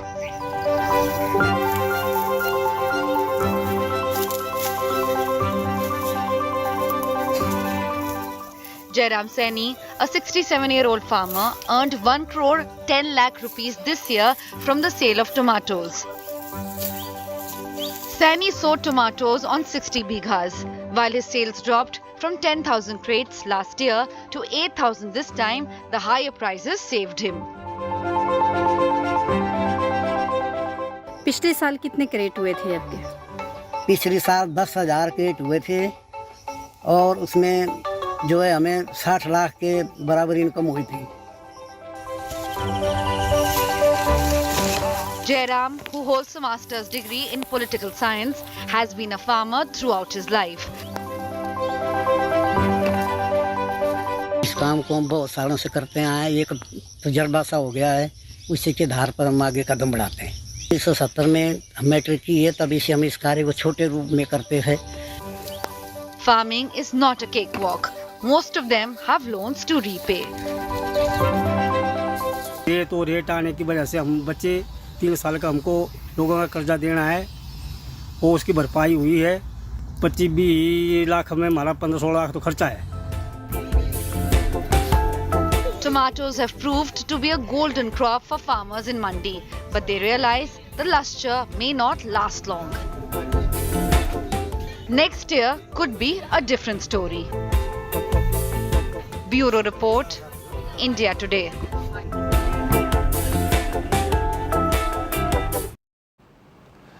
Well, the tomato helps some people at least. Okay, let's leave you with our image of the day. Hundreds of vehicles got submerged in Noida's Ecotech area due to the rise in the water level of the Hindon River. The Hindon River in Noida, tributary of Yamuna, witnessed a rise in the water level on the 24th of July. These are our visuals of the cars underwater. You stay well, stay safe. Good night, Shubhratri, Jai Hind, Namaskar.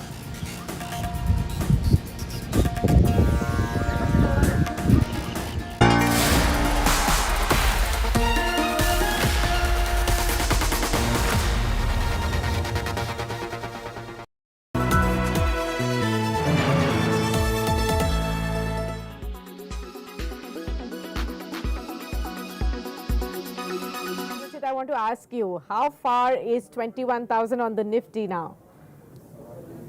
Yeah, so I think markets would continue to achieve new milestones going ahead. What we are eyeing right now is 20,150. So ideally, as per technical analysis, whenever any stock or the index trades its all-time high, so it's a reciprocal retracement theory, which gives us the target projections or the next resistance projections. Now, 161.8% retracement of the previous correction that we saw in the Nifty, but the one which bottomed out around 16,800. That level is coming around 20,150.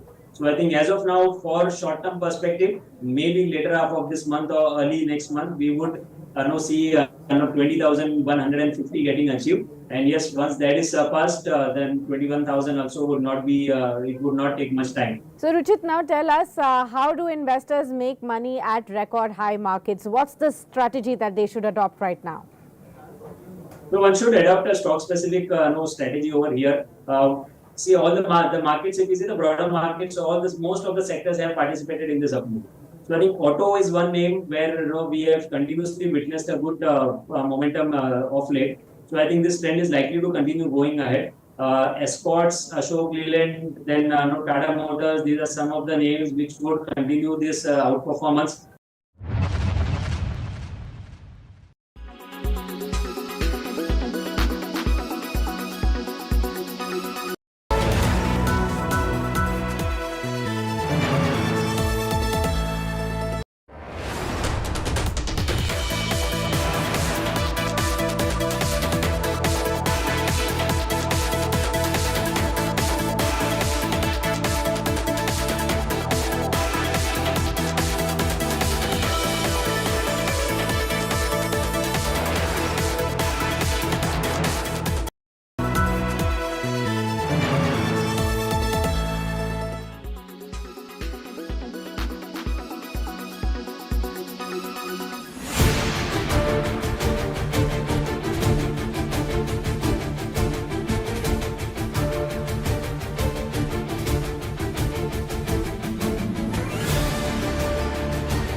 Make your media plan smarter with India Today Live TV on your connected devices.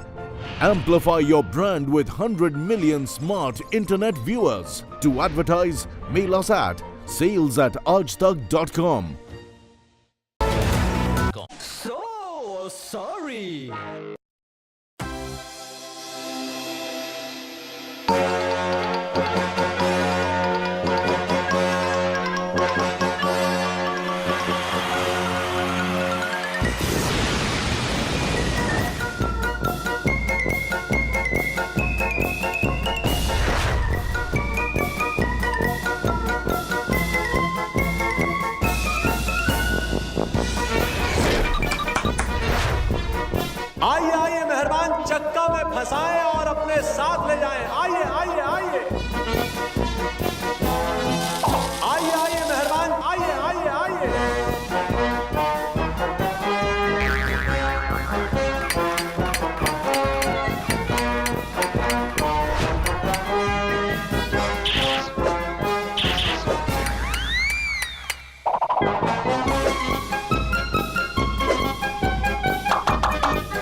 Good evening, viewers. Let's take a look at the weather report across the major cities this evening. Thiruvananthapuram is at 31 degrees Celsius with an AQI of 26. Mumbai is at 29 degrees Celsius with an AQI of 42. Panji is at 25 degrees Celsius with an AQI of 30. Ahmedabad is at 32 degrees Celsius with an AQI of 54. Bhopal is at 29 degrees Celsius with an AQI of 21. Jaipur is at 31 degrees Celsius with an AQI of 78. Delhi is at 31 degrees Celsius with an AQI of 71. Srinagar is at 30 degrees Celsius with AQI being 38. Lucknow is at 33 degrees Celsius with an AQI of 52. Patna is at 37 degrees Celsius with an AQI of 49. Kolkata is at 33 degrees with an AQI of 26. Hyderabad is at 26 degrees Celsius with an AQI of 43. Bangalore is at 24 degrees Celsius with an AQI of 30. Chennai is at 30 degrees Celsius with an AQI of 26. This is all we have for you in this segment. Hope wherever you are, you find favorable weather around you. Keep watching India Today for all the weather updates with me, AI Sana, all through the day. Co-powered by the new Kia Seltos, the badass reborn. Extra safe polycab green wire.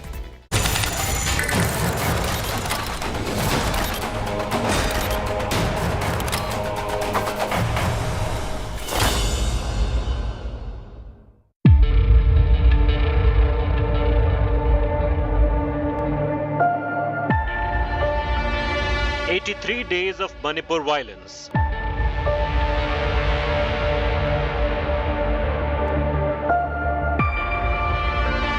More stories of horror unfold.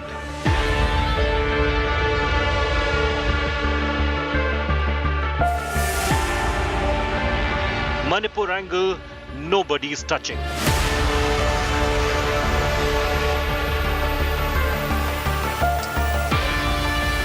Listen to those who saved Manipur. The present crisis in Manipur, which has emerged suddenly, the armed forces, the paramilitary forces, the people of Manipur, we all got together and brought it under control. Army generals who served there. India Today reaches areas no one else has. Our top focus on India First.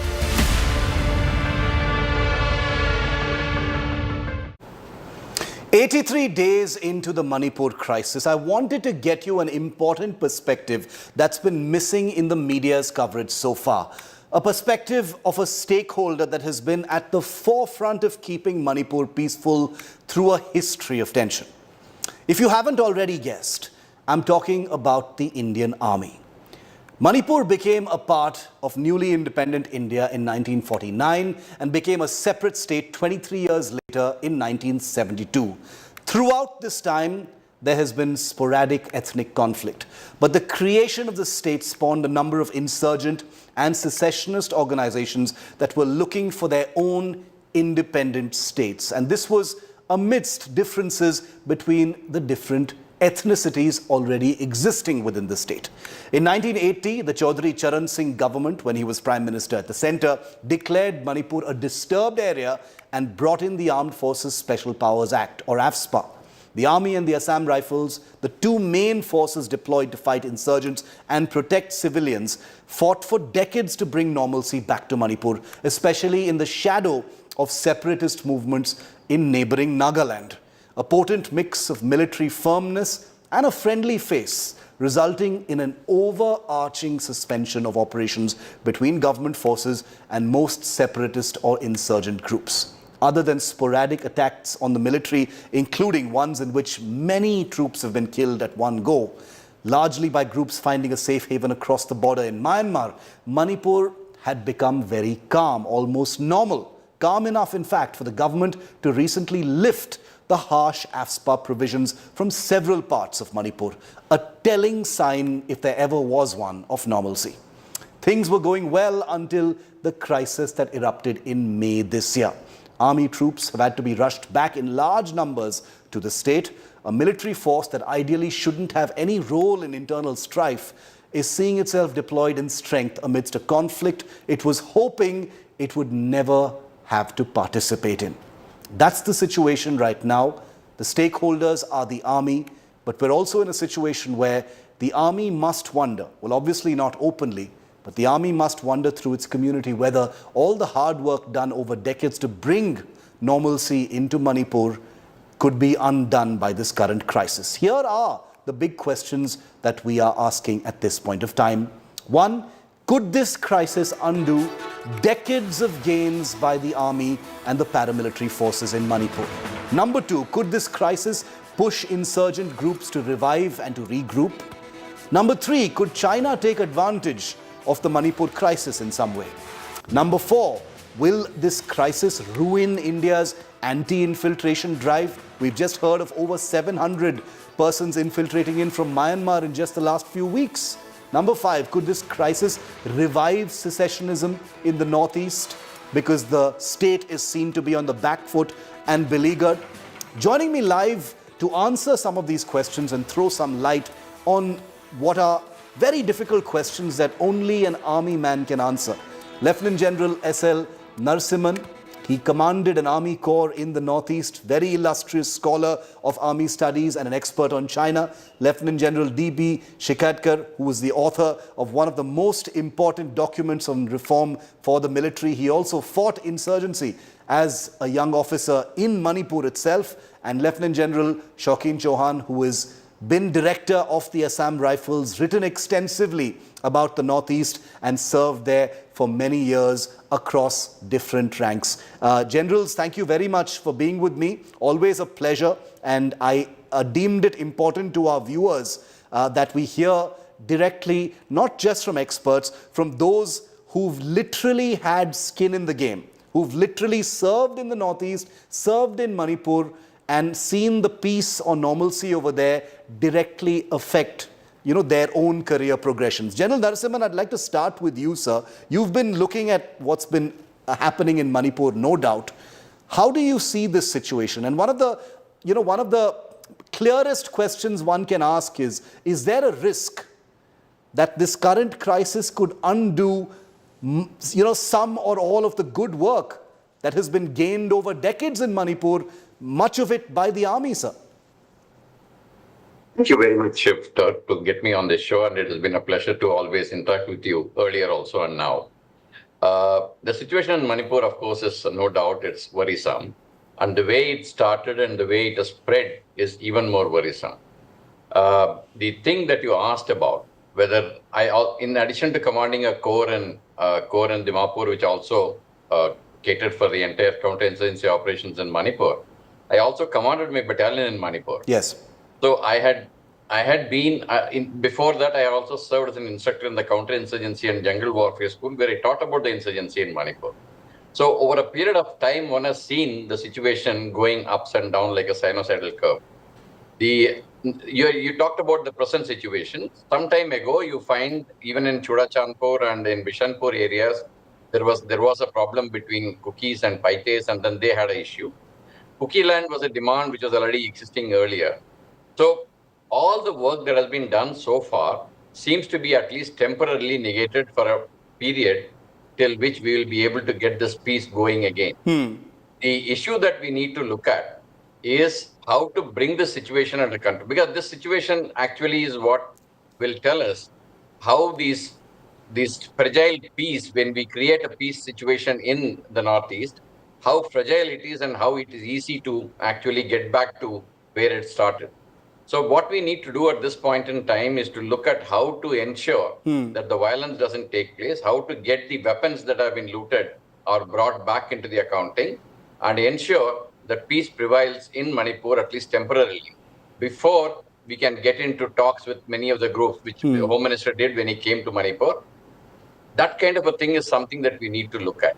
And the issue that we need to keep in mind is simply that we need to treat it as a temporary phase, and we should work hard to get back to the peace situation that was prevailing earlier than when it started. Okay, very clear answer that there is a risk of things deteriorating if the imperative of normalcy is not brought back at the earliest, because each passing day, we are on day 83 now, with each passing day things become more and more unpredictable on those bigger picture issues. General Chauhan, you've been Director General Assam Rifles. You've served in Manipur. You've been, up close. You've had a ringside view of how Manipur has changed over the years.